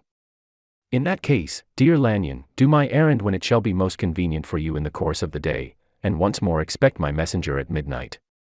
It may then already be too late, and if that night passes without event, you will know that you have seen the last of Henry Jekyll. Upon the reading of this letter, I made sure my colleague was insane, but till that was proved beyond the possibility of doubt, I felt bound to do as he requested. The less I understood of this farrago, the less I was in a position to judge of its importance, and an appeal so worded could not be set aside without a grave responsibility. I rose accordingly from table, got into a hansom, and drove straight to Jekyll's house. The butler was awaiting my arrival. He had received by the same post as mine a registered letter of instruction, and had sent at once for a locksmith and a carpenter. The tradesmen came while we were yet speaking, and we moved in a body to old Dr. Denman's surgical theatre, from which, as you are doubtless aware, Jekyll's private cabinet is most conveniently entered. The door was very strong, the lock excellent. The carpenter avowed he would have great trouble and have to do much damage, if force were to be used, and the locksmith was near despair. But this last was a handy fellow, and after 2 hours' work, the door stood open. The press marquee was unlocked, and I took out the drawer, had it filled up with straw and tied in a sheet, and returned with it to Cavendish Square. Here I proceeded to examine its contents. The powders were neatly enough made up, but not with the nicety of the dispensing chemist, so that it was plain they were of Jekyll's private manufacture, and when I opened one of the wrappers I found what seemed to me a simple crystalline salt of a white color. The phial, to which I next turned my attention, might have been about half full of a blood-red liquor, which was highly pungent to the sense of smell and seemed to me to contain phosphorus and some volatile ether. At the other ingredients I could make no guess. The book was an ordinary version book and contained little but a series of dates. These covered a period of many years, but I observed that the entry ceased nearly a year ago and quite abruptly. Here and there a brief remark was appended to a date, usually no more than a single word, double occurring perhaps 6 times in a total of several hundred entries, and once very early in the list and followed by several marks of exclamation, total failure. All this, though it whetted my curiosity, told me little that was definite. Here were a phial of some salt, and the record of a series of experiments that had led, like too many of Jekyll's investigations, to no end of practical usefulness. How could the presence of these articles in my house affect either the honor, the sanity, or the life of my flighty colleague? If his messenger could go to one place, why could he not go to another? And even granting some impediment, why was this gentleman to be received by me in secret? The more I reflected, the more convinced I grew that I was dealing with a case of cerebral disease, and though I dismissed my servants to bed, I loaded an old revolver, that I might be found in some posture of self-defense. 12 o'clock had scarce rung out over London, ere the knocker sounded very gently on the door. I went myself at the summons, and found a small man crouching against the pillars of the portico. "Are you come from Dr. Jekyll?" I asked. He told me yes by a constrained gesture, and when I had bidden him enter, he did not obey me without a searching backward glance into the darkness of the square. There was a policeman not far off, advancing with his bull's-eye open, and at the sight, I thought my visitor started and made greater haste. These particulars struck me, I confess, disagreeably, and as I followed him into the bright light of the consulting room, I kept my hand ready on my weapon. Here, at last, I had a chance of clearly seeing him. I had never set eyes on him before, so much was certain. He was small, as I have said. I was struck besides with the shocking expression of his face, with his remarkable combination of great muscular activity and great apparent debility of constitution, and, last but not least, with the odd, subjective disturbance caused by his neighborhood. This bore some resemblance to incipient rigor, and was accompanied by a marked sinking of the pulse. At the time, I set it down to some idiosyncratic, personal distaste, and merely wondered at the acuteness of the symptoms, but I have since had reason to believe the cause to lie much deeper in the nature of man, and to turn on some nobler hinge than the principle of hatred. This person, who had thus, from the first moment of his entrance, struck in me what I can only describe as a disgustful curiosity, was dressed in a fashion that would have made an ordinary person laughable. His clothes, that is to say, although they were of rich and sober fabric, were enormously too large for him in every measurement, the trousers hanging on his legs and rolled up to keep them from the ground, the waist of the coat below his haunches, and the collar sprawling wide upon his shoulders. Strange to relate, this ludicrous accoutrement was far from moving me to laughter. Rather, as there was something abnormal and misbegotten in the very essence of the creature that now faced me, something seizing, surprising, and revolting, this fresh disparity seemed but to fit in with and to reinforce it, so that to my interest in the man's nature and character, there was added a curiosity as to his origin, his life, his fortune, and status in the world. These observations, though they have taken so great a space to be set down in, were yet the work of a few seconds. My visitor was, indeed, on fire with somber excitement. "Have you got it?" he cried. "Have you got it?" And so lively was his impatience that he even laid his hand upon my arm and sought to shake me. I put him back, conscious at his touch of a certain icy pang along my blood. "Come, sir," said I, "you forget that I have not yet the pleasure of your acquaintance. Be seated, if you please." And I showed him an example, and sat down myself in my customary seat, and with as fair an imitation of my ordinary manner to a patient, as the lateness of the hour, the nature of my preoccupations, and the horror I had of my visitor, would suffer me to muster. "I beg your pardon, Dr. Lanyon," he replied civilly enough. "What you say is very well founded, and my impatience has shown its heels to my politeness. I come here at the instance of your colleague, Dr. Henry Jekyll, on a piece of business of some moment, and I understood." He paused and put his hand to his throat, and I could see, in spite of his collected manner, that he was wrestling against the approaches of the hysteria. I understood, a drawer. But here I took pity on my visitor's suspense, and some perhaps on my own growing curiosity. "There it is, sir," said I, pointing to the drawer, where it lay on the floor behind a table and still covered with the sheet. He sprang to it, and then paused, and laid his hand upon his heart. I could hear his teeth grate with the convulsive action of his jaws, and his face was so ghastly to see that I grew alarmed both for his life and reason. "Compose yourself," said I. He turned a dreadful smile to me, and as if with the decision of despair, plucked away the sheet. At sight of the contents, he uttered one loud sob of such immense relief that I sat petrified. And the next moment, in a voice that was already fairly well under control, "Have you a graduated glass?" he asked.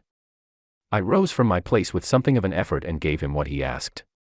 He thanked me with a smiling nod, measured out a few minims of the red tincture and added one of the powders. The mixture, which was at first of a reddish hue, began, in proportion as the crystals melted, to brighten in color, to effervesce audibly, and to throw off small fumes of vapor. Suddenly and at the same moment, the ebullition ceased and the compound changed to a dark purple, which faded again more slowly to a watery green. My visitor, who had watched these metamorphoses with a keen eye, smiled, set down the glass upon the table, and then turned and looked upon me with an air of scrutiny. "And now," said he, "to settle what remains. Will you be wise? Will you be guided? Will you suffer me to take this glass in my hand and to go forth from your house without further parley? Or has the greed of curiosity too much command of you? Think before you answer, for it shall be done as you decide. As you decide, you shall be left as you were before, and neither richer nor wiser, unless the sense of service rendered to a man in mortal distress may be counted as a kind of riches of the soul. Or, if you shall so prefer to choose, a new province of knowledge and new avenues to fame and power shall be laid open to you, here, in this room, upon the instant, and your sight shall be blasted by a prodigy to stagger the unbelief of Satan." "Sir," said I, affecting a coolness that I was far from truly possessing, "you speak enigmas, and you will perhaps not wonder that I hear you with no very strong impression of belief. But I have gone too far in the way of inexplicable services to pause before I see the end."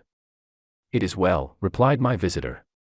"Lanyon, you remember your vows. What follows is under the seal of our profession.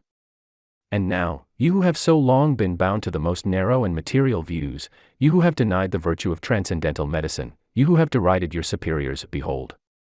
He put the glass to his lips and drank at one gulp. A cry followed. He reeled, staggered, clutched at the table and held on, staring with injected eyes, gasping with open mouth, and as I looked there came, I thought, a change. He seemed to swell, his face became suddenly black and the features seemed to melt and alter, and the next moment, I had sprung to my feet and leaped back against the wall, my arms raised to shield me from that prodigy, my mind submerged in terror. "Oh God!" I screamed, and, "Oh God!" again and again, for there before my eyes, pale and shaken, and half fainting, and groping before him with his hands, like a man restored from death, there stood Henry Jekyll. What he told me in the next hour, I cannot bring my mind to set on paper. I saw what I saw, I heard what I heard, and my soul sickened at it, and yet now when that sight has faded from my eyes, I ask myself if I believe it, and I cannot answer. My life is shaken to its roots, sleep has left me, the deadliest terror sits by me at all hours of the day and night, and I feel that my days are numbered, and that I must die, and yet I shall die incredulous. As for the moral turpitude that man unveiled to me, even with tears of penitence, I cannot, even in memory, dwell on it without a start of horror. I will say but one thing, Utterson, and that, if you can bring your mind to credit it, will be more than enough. The creature who crept into my house that night was, on Jekyll's own confession, known by the name of Hyde and hunted for in every corner of the land as the murderer of Carew. Hasty Lanyon. Chapter 10. Henry Jekyll's full statement of the case. I was born in the year 18 to a large fortune, endowed besides with excellent parts, inclined by nature to industry, fond of the respect of the wise and good among my fellow men, and thus, as might have been supposed, with every guarantee of an honorable and distinguished future. And indeed the worst of my faults was a certain impatient gaiety of disposition, such as has made the happiness of many, but such as I found it hard to reconcile with my imperious desire to carry my head high, and wear a more than commonly grave countenance before the public. Hence it came about that I concealed my pleasures, and that when I reached years of reflection, and began to look round me and take stock of my progress and position in the world, I stood already committed to a profound duplicity of life. Many a man would have even blazoned such irregularities as I was guilty of, but from the high views that I had set before me, I regarded and hid them with an almost morbid sense of shame. It was thus rather the exacting nature of my aspirations than any particular degradation in my faults, that made me what I was, and, with even a deeper trench than in the majority of men, severed in me those provinces of good and ill which divide and compound man's dual nature. In this case, I was driven to reflect deeply and inveterately on that hard law of life, which lies at the root of religion and is one of the most plentiful springs of distress. Though so profound a double-dealer, I was in no sense a hypocrite. Both sides of me were in dead earnest. I was no more myself when I laid aside restraint and plunged in shame, than when I labored, in the eye of day, at the furtherance of knowledge or the relief of sorrow and suffering. And it chanced that the direction of my scientific studies, which led wholly towards the mystic and the transcendental, reacted and shed a strong light on this consciousness of the perennial war among my members. With every day, and from both sides of my intelligence, the moral and the intellectual, I thus drew steadily nearer to that truth, by whose partial discovery I have been doomed to such a dreadful shipwreck, that man is not truly one, but truly two. I say two, because the state of my own knowledge does not pass beyond that point. Others will follow, others will outstrip me on the same lines, and I hazard the guess that man will be ultimately known for a mere polity of multifarious, incongruous, and independent denizens. I, for my part, from the nature of my life, advanced infallibly in one direction and in one direction only. It was on the moral side, and in my own person, that I learned to recognize the thorough and primitive duality of man. I saw that, of the two natures that contended in the field of my consciousness, even if I could rightly be said to be either, it was only because I was radically both, and from an early date, even before the course of my scientific discoveries had begun to suggest the most naked possibility of such a miracle, I had learned to dwell with pleasure, as a beloved daydream, on the thought of the separation of these elements. If each, I told myself, could be housed in separate identities, life would be relieved of all that was unbearable. The unjust might go his way, delivered from the aspirations and remorse of his more upright twin, and the just could walk steadfastly and securely on his upward path, doing the good things in which he found his pleasure, and no longer exposed to disgrace and penitence by the hands of this extraneous evil. It was the curse of mankind that these incongruous faggots were thus bound together, that in the agonized womb of consciousness, these polar twins should be continuously struggling. How, then, were they dissociated? I was so far in my reflections when, as I have said, a side light began to shine upon the subject from the laboratory table. I began to perceive more deeply than it has ever yet been stated, the trembling immateriality, the mist-like transience, of this seemingly so solid body in which we walk attired. Certain agents I found to have the power to shake and pluck back that fleshly vestment, even as a wind might toss the curtains of a pavilion. For two good reasons, I will not enter deeply into this scientific branch of my confession. First, because I have been made to learn that the doom and burthen of our life is bound forever on man's shoulders, and when the attempt is made to cast it off, it but returns upon us with more unfamiliar and more awful pressure. Second, because, as my narrative will make, alas, too evident, my discoveries were incomplete. Enough then, that I not only recognized my natural body from the mere aura and effulgence of certain of the powers that made up my spirit, but managed to compound a drug by which these powers should be dethroned from their supremacy, and a second form and countenance substituted, none the less natural to me because they were the expression, and bore the stamp of lower elements in my soul. I hesitated long before I put this theory to the test of practice. I knew well that I risked death, for any drug that so potently controlled and shook the very fortress of identity, might, by the least scruple of an overdose or at the least inopportunity in the moment of exhibition, utterly blot out that immaterial tabernacle which I looked to it to change. But the temptation of a discovery so singular and profound at last overcame the suggestions of alarm. I had long since prepared my tincture. I purchased at once, from a firm of wholesale chemists, a large quantity of a particular salt which I knew, from my experiments, to be the last ingredient required, and late one accursed night, I compounded the elements, watched them boil and smoke together in the glass, and when the ebullition had subsided, with a strong glow of courage, drank off the potion. The most racking pangs succeeded, a grinding in the bones, deadly nausea, and a horror of the spirit that cannot be exceeded at the hour of birth or death. Then these agonies began swiftly to subside, and I came to myself as if out of a great sickness. There was something strange in my sensations, something indescribably new and, from its very novelty, incredibly sweet. I felt younger, lighter, happier in body. Within I was conscious of a heady recklessness, a current of disordered sensual images running like a mill race in my fancy, a solution of the bonds of obligation, an unknown but not an innocent freedom of the soul. I knew myself, at the first breath of this new life, to be more wicked, tenfold more wicked, sold a slave to my original evil, and the thought, in that moment, braced and delighted me like wine. I stretched out my hands, exulting in the freshness of these sensations, and in the act, I was suddenly aware that I had lost in stature. There was no mirror, at that date, in my room. That which stands beside me as I write, was brought there later on and for the very purpose of these transformations. The night, however, was far gone into the morning. The morning, black as it was nearly ripe for the conception of the day. The inmates of my house were locked in the most rigorous hours of slumber, and I determined, flushed as I was with hope and triumph, to venture in my new shape as far as to my bedroom. I crossed the yard, wherein the constellations looked down upon me. I could have thought, with wonder, the first creature of that sort that their unsleeping vigilance had yet disclosed to them. I stole through the corridors, a stranger in my own house, and coming to my room, I saw for the first time the appearance of Edward Hyde.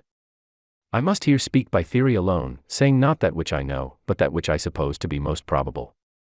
The evil side of my nature, to which I had now transferred the stamping efficacy, was less robust and less developed than the good which I had just opposed.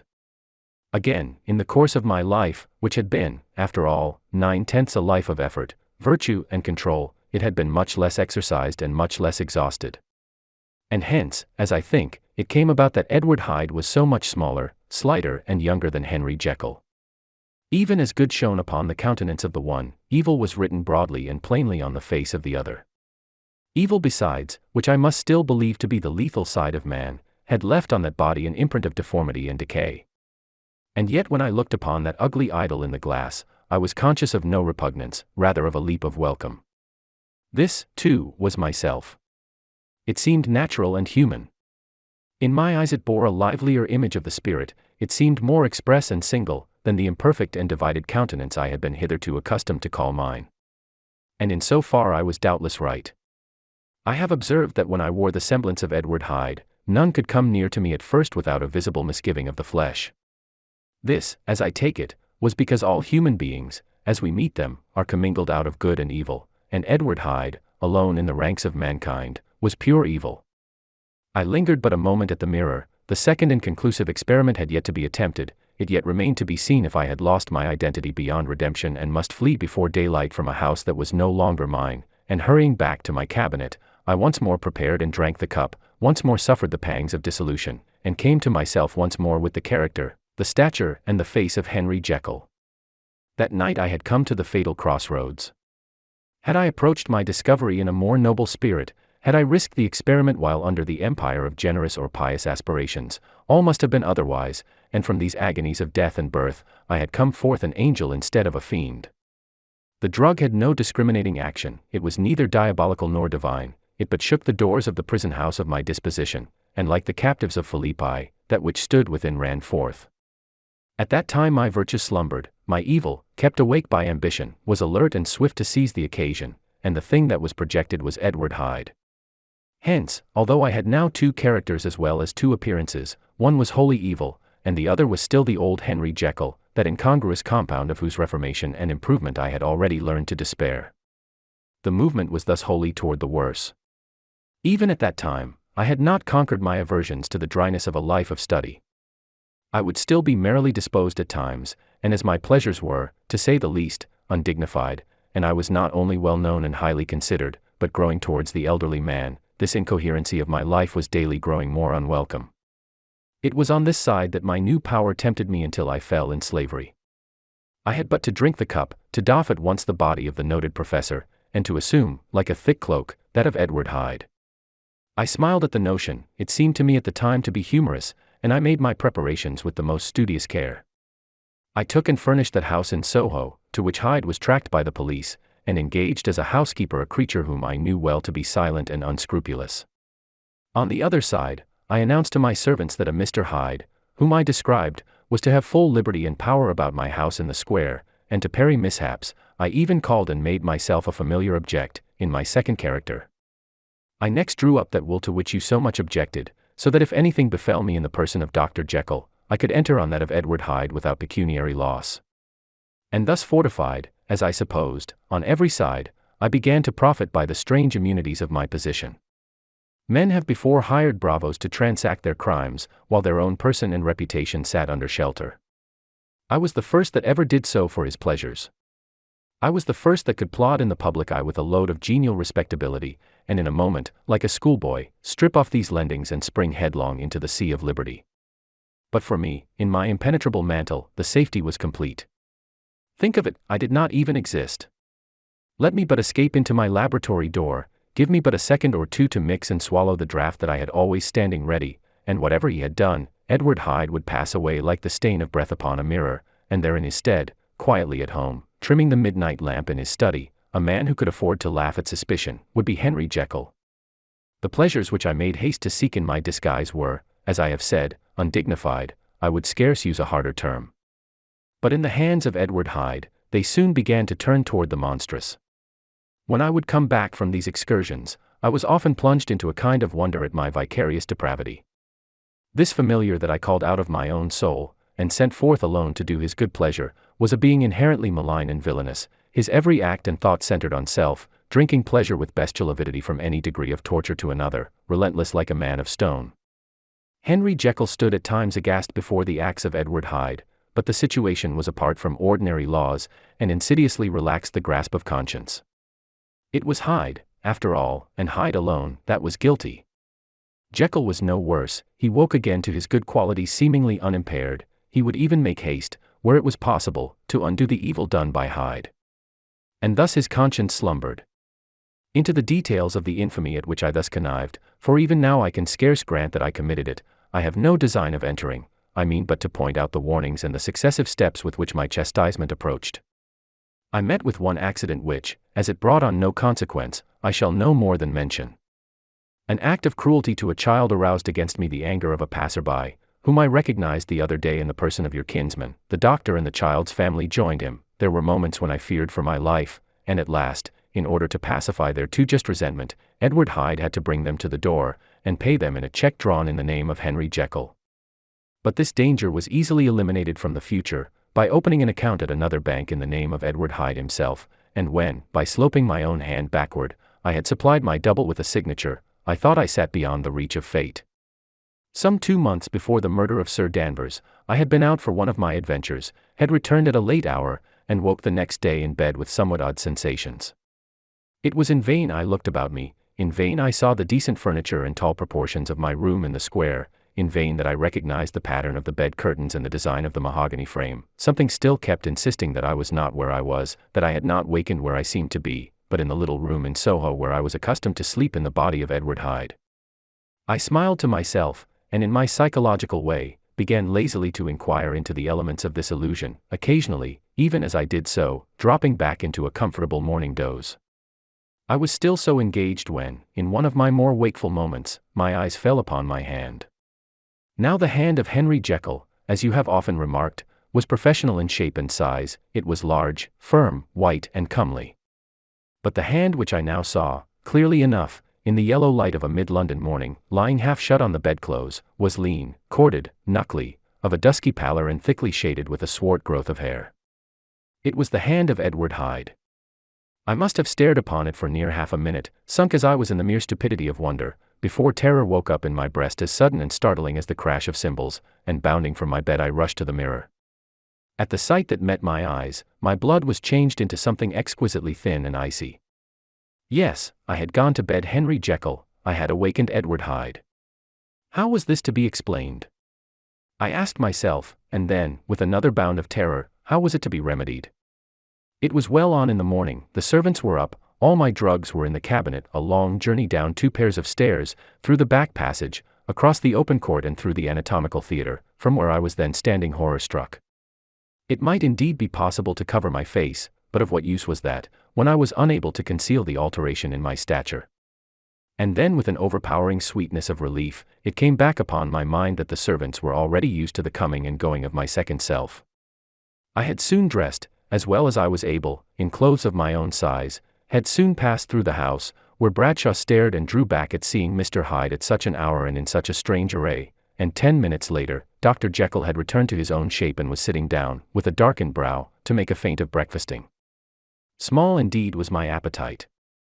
This inexplicable incident, this reversal of my previous experience, seemed, like the Babylonian finger on the wall, to be spelling out the letters of my judgment, and I began to reflect more seriously than ever before on the issues and possibilities of my double existence. That part of me which I had the power of projecting, had lately been much exercised and nourished. It had seemed to me of late as though the body of Edward Hyde had grown in stature, as though, when I wore that form, I were conscious of a more generous tide of blood, and I began to spy a danger that, if this were much prolonged, the balance of my nature might be permanently overthrown, the power of voluntary change be forfeited, and the character of Edward Hyde become irrevocably mine. The power of the drug had not been always equally displayed.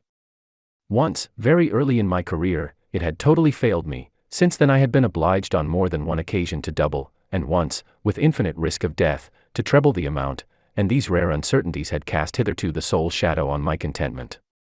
Now, however, and in the light of that morning's accident, I was led to remark that whereas, in the beginning, the difficulty had been to throw off the body of Jekyll, it had of late gradually but decidedly transferred itself to the other side. All things therefore seemed to point to this, that I was slowly losing hold of my original and better self, and becoming slowly incorporated with my second and worse. Between these two, I now felt I had to choose. My two natures had memory in common, but all other faculties were most unequally shared between them. Jekyll, who was composite, now with the most sensitive apprehensions, now with a greedy gusto, projected and shared in the pleasures and adventures of Hyde, but Hyde was indifferent to Jekyll, or but remembered him as the mountain bandit remembers the cavern in which he conceals himself from pursuit. Jekyll had more than a father's interest, Hyde had more than a son's indifference. To cast in my lot with Jekyll, was to die to those appetites which I had long secretly indulged and had of late begun to pamper. To cast it in with Hyde, was to die to 1,000 interests and aspirations, and to become, at a blow and forever, despised and friendless. The bargain might appear unequal, but there was still another consideration in the scales, for while Jekyll would suffer smartingly in the fires of abstinence, Hyde would be not even conscious of all that he had lost. Strange as my circumstances were, the terms of this debate are as old and commonplace as man. Much the same inducements and alarms cast the die for any tempted and trembling sinner, and it fell out with me, as it falls with so vast a majority of my fellows, that I chose the better part and was found wanting in the strength to keep to it. Yes, I preferred the elderly and discontented doctor, surrounded by friends and cherishing honest hopes, and bade a resolute farewell to the liberty, the comparative youth, the light step, leaping impulses, and secret pleasures that I had enjoyed in the disguise of Hyde. I made this choice perhaps with some unconscious reservation, for I neither gave up the house in Soho, nor destroyed the clothes of Edward Hyde, which still lay ready in my cabinet.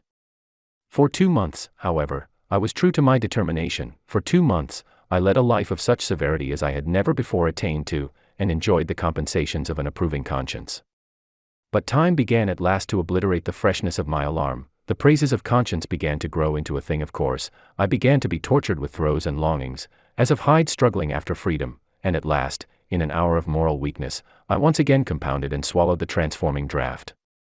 I do not suppose that, when a drunkard reasons with himself upon his vice, he is once out of 500 times affected by the dangers that he runs through his brutish, physical insensibility. Neither had I, long as I had considered my position, made enough allowance for the complete moral insensibility and insensate readiness to evil, which were the leading characters of Edward Hyde. Yet it was by these that I was punished. My devil had been long caged, he came out roaring. I was conscious, even when I took the draught, of a more unbridled, a more furious propensity to ill.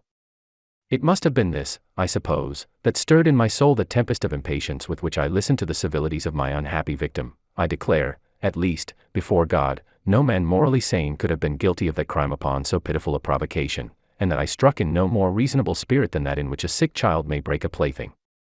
But I had voluntarily stripped myself of all those balancing instincts by which even the worst of us continues to walk with some degree of steadiness among temptations, and in my case, to be tempted, however slightly, was to fall.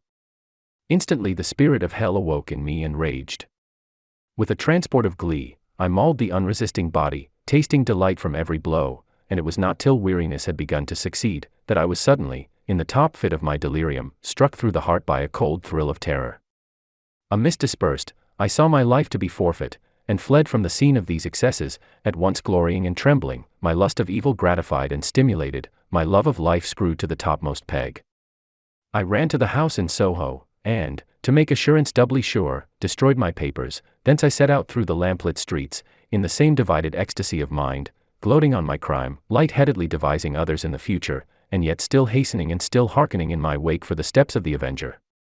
Hyde had a song upon his lips as he compounded the draught, and as he drank it, pledged the dead man. The pangs of transformation had not done tearing him, before Henry Jekyll, with streaming tears of gratitude and remorse, had fallen upon his knees and lifted his clasped hands to God. The veil of self-indulgence was rent from head to foot. I saw my life as a whole. I followed it up from the days of childhood, when I had walked with my father's hand, and through the self-denying toils of my professional life, to arrive again and again, with the same sense of unreality, at the damned horrors of the evening. I could have screamed aloud. I sought with tears and prayers to smother down the crowd of hideous images and sounds with which my memory swarmed against me, and still, between the petitions, the ugly face of my iniquity stared into my soul. As the acuteness of this remorse began to die away, it was succeeded by a sense of joy. The problem of my conduct was solved. Hyde was thenceforth impossible, whether I would or not. I was now confined to the better part of my existence, and oh, how I rejoiced to think of it! With what willing humility I embraced anew the restrictions of natural life. With what sincere renunciation I locked the door by which I had so often gone and come, and ground the key under my heel. The next day, came the news that the murder had been overlooked, that the guilt of Hyde was patent to the world, and that the victim was a man high in public estimation. It was not only a crime, it had been a tragic folly. I think I was glad to know it. I think I was glad to have my better impulses thus buttressed and guarded by the terrors of the scaffold. Jekyll was now my city of refuge. Let but Hyde peep out an instant, and the hands of all men would be raised to take and slay him. I resolved in my future conduct to redeem the past, and I can say with honesty that my resolve was fruitful of some good. You know yourself how earnestly, in the last months of the last year, I labored to relieve suffering. You know that much was done for others, and that the days passed quietly, almost happily for myself. Nor can I truly say that I wearied of this beneficent and innocent life. I think instead that I daily enjoyed it more completely, but I was still cursed with my duality of purpose, and as the first edge of my penitence wore off, the lower side of me, so long indulged, so recently chained down, began to growl for license. Not that I dreamed of resuscitating Hyde. The bare idea of that would startle me to frenzy. No, it was in my own person that I was once more tempted to trifle with my conscience, and it was as an ordinary secret sinner that I at last fell before the assaults of temptation.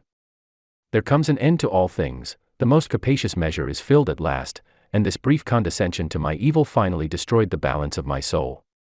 And yet I was not alarmed. The fall seemed natural, like a return to the old days before I had made my discovery. It was a fine, clear, January day, wet underfoot where the frost had melted, but cloudless overhead, and the Regent's Park was full of winter chirpings and sweet with spring odors. I sat in the sun on a bench, the animal within me licking the chops of memory, the spiritual side a little drowsed, promising subsequent penitence, but not yet moved to begin. After all, I reflected, I was like my neighbors, and then I smiled, comparing myself with other men, comparing my active goodwill with the lazy cruelty of their neglect. And at the very moment of that vainglorious thought, a qualm came over me, a horrid nausea and the most deadly shuddering. These passed away, and left me faint, and then as in its turn faintness subsided, I began to be aware of a change in the temper of my thoughts, a greater boldness, a contempt of danger, a solution of the bonds of obligation. I looked down, my clothes hung formlessly on my shrunken limbs, the hand that lay on my knee was corded and hairy. I was once more Edward Hyde. A moment before I had been safe of all men's respect, wealthy, beloved, the cloth laying for me in the dining room at home, and now I was the common quarry of mankind, hunted, houseless, a known murderer, thrall to the gallows.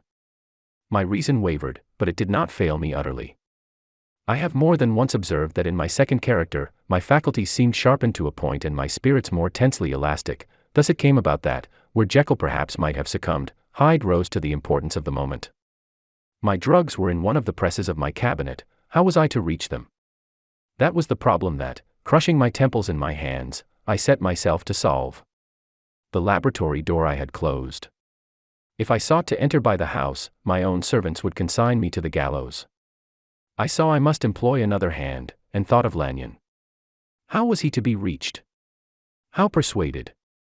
Supposing that I escaped capture in the streets, how was I to make my way into his presence? And how should I, an unknown and displeasing visitor, prevail on the famous physician to rifle the study of his colleague, Dr. Jekyll? Then I remembered that of my original character, one part remained to me. I could write my own hand, and once I had conceived that kindling spark, the way that I must follow became lighted up from end to end. Thereupon, I arranged my clothes as best I could, and summoning a passing hansom, drove to an hotel in Portland Street, the name of which I chanced to remember. At my appearance, which was indeed comical enough, however tragic a fate these garments covered, the driver could not conceal his mirth. I gnashed my teeth upon him with a gust of devilish fury, and the smile withered from his face, happily for him, yet more happily for myself, for in another instant I had certainly dragged him from his perch. At the inn, as I entered, I looked about me with so black a countenance as made the attendants tremble. Not a look did they exchange in my presence, but obsequiously took my orders, led me to a private room, and brought me wherewithal to write. Hyde in danger of his life was a creature new to me, shaken with inordinate anger, strung to the pitch of murder, lusting to inflict pain. Yet the creature was astute, mastered his fury with a great effort of the will, composed his two important letters, one to Lanyon and one to Poole, and that he might receive actual evidence of their being posted, sent them out with directions that they should be registered. Thenceforward, he sat all day over the fire in the private room, gnawing his nails. There he dined, sitting alone with his fears, the waiter visibly quailing before his eye, and thence, when the night was fully come, he set forth in the corner of a closed cab, and was driven to and fro about the streets of the city. I cannot say, that child of hell had nothing human, nothing lived in him but fear and hatred. And when at last, thinking the driver had begun to grow suspicious, he discharged the cab and ventured on foot, attired in his misfitting clothes, an object marked out for observation, into the midst of the nocturnal passengers, these two base passions raged within him like a tempest. He walked fast, hunted by his fears, chattering to himself, skulking through the less frequented thoroughfares, counting the minutes that still divided him from midnight. Once a woman spoke to him, offering, I think, a box of lights. He smote her in the face, and she fled. When I came to myself at Lanyon's, the horror of my old friend perhaps affected me somewhat. I do not know, it was at least but a drop in the sea to the abhorrence with which I looked back upon these hours. A change had come over me. It was no longer the fear of the gallows, it was the horror of being Hyde that racked me. I received Lanyon's condemnation partly in a dream. It was partly in a dream that I came home to my own house and got into bed. I slept after the prostration of the day, with a stringent and profound slumber which not even the nightmares that wrung me could avail to break. I awoke in the morning shaken, weakened, but refreshed. I still hated and feared the thought of the brute that slept within me, and I had not of course forgotten the appalling dangers of the day before, but I was once more at home, in my own house and close to my drugs, and gratitude for my escape shone so strong in my soul that it almost rivaled the brightness of hope. I was stepping leisurely across the court after breakfast, drinking the chill of the air with pleasure, when I was seized again with those indescribable sensations that heralded the change, and I had but the time to gain the shelter of my cabinet, before I was once again raging and freezing with the passions of Hyde. It took on this occasion a double dose to recall me to myself, and alas! 6 hours after, as I sat looking sadly in the fire, the pangs returned, and the drug had to be re-administered. In short, from that day forth it seemed only by a great effort as of gymnastics, and only under the immediate stimulation of the drug, that I was able to wear the countenance of Jekyll. At all hours of the day and night, I would be taken with the premonitory shudder. Above all, if I slept, or even dozed for a moment in my chair, it was always as Hyde that I awakened. Under the strain of this continually impending doom and by the sleeplessness to which I now condemned myself, even beyond what I had thought possible to man, I became, in my own person, a creature eaten up and emptied by fever, languidly weak both in body and mind, and solely occupied by one thought, the horror of my other self. But when I slept, or when the virtue of the medicine wore off, I would leap almost without transition, for the pangs of transformation grew daily less marked, into the possession of a fancy brimming with images of terror, a soul boiling with causeless hatreds, and a body that seemed not strong enough to contain the raging energies of life. The powers of Hyde seemed to have grown with the sickliness of Jekyll. And certainly the hate that now divided them was equal on each side. With Jekyll, it was a thing of vital instinct. He had now seen the full deformity of that creature that shared with him some of the phenomena of consciousness, and was co-heir with him to death, and beyond these links of community, which in themselves made the most poignant part of his distress, he thought of Hyde, for all his energy of life, as of something not only hellish but inorganic. This was the shocking thing, that the slime of the pit seemed to utter cries and voices, that the amorphous dust gesticulated and sinned, that what was dead, and had no shape, should usurp the offices of life. And this again, that insurgent horror was knit to him closer than a wife, closer than an eye, lay caged in his flesh, where he heard it mutter and felt it struggle to be born, and at every hour of weakness, and in the confidence of slumber, prevailed against him, and deposed him out of life. The hatred of Hyde for Jekyll was of a different order. His terror of the gallows drove him continually to commit temporary suicide, and return to his subordinate station of a part instead of a person, but he loathed the necessity, he loathed the despondency into which Jekyll was now fallen, and he resented the dislike with which he was himself regarded. Hence the ape-like tricks that he would play me, scrawling in my own hand blasphemies on the pages of my books, burning the letters and destroying the portrait of my father, and indeed, had it not been for his fear of death, he would long ago have ruined himself in order to involve me in the ruin. But his love of life is wonderful. I go further, I, who sicken and freeze at the mere thought of him, when I recall the abjection and passion of this attachment, and when I know how he fears my power to cut him off by suicide, I find it in my heart to pity him. It is useless, and the time awfully fails me, to prolong this description. No one has ever suffered such torments, let that suffice, and yet even to these, habit brought, no, not alleviation, but a certain callousness of soul, a certain acquiescence of despair, and my punishment might have gone on for years, but for the last calamity which has now fallen, and which has finally severed me from my own face and nature. My provision of the salt, which had never been renewed since the date of the first experiment, began to run low. I sent out for a fresh supply and mixed the draught. The ebullition followed, and the first change of color, not the second. I drank it and it was without efficiency. You will learn from Poole how I have had London ransacked. It was in vain, and I am now persuaded that my first supply was impure, and that it was that unknown impurity which lent efficacy to the draught. About a week has passed, and I am now finishing this statement under the influence of the last of the old powders. This, then, is the last time, short of a miracle, that Henry Jekyll can think his own thoughts or see his own face, now how sadly altered, in the glass.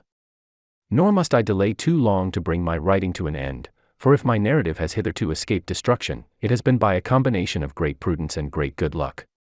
Should the throes of change take me in the act of writing it, Hyde will tear it in pieces, but if some time shall have elapsed after I have laid it by, his wonderful selfishness and circumscription to the moment will probably save it once again from the action of his ape-like spite.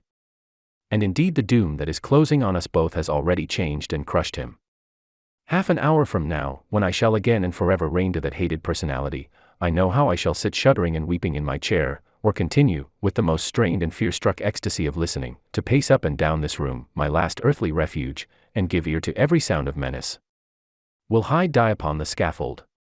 Or will he find courage to release himself at the last moment? God knows, I am careless. This is my true hour of death, and what is to follow concerns another than myself. Here then, as I lay down the pen and proceed to seal up my confession, I bring the life of that unhappy Henry Jekyll to an end.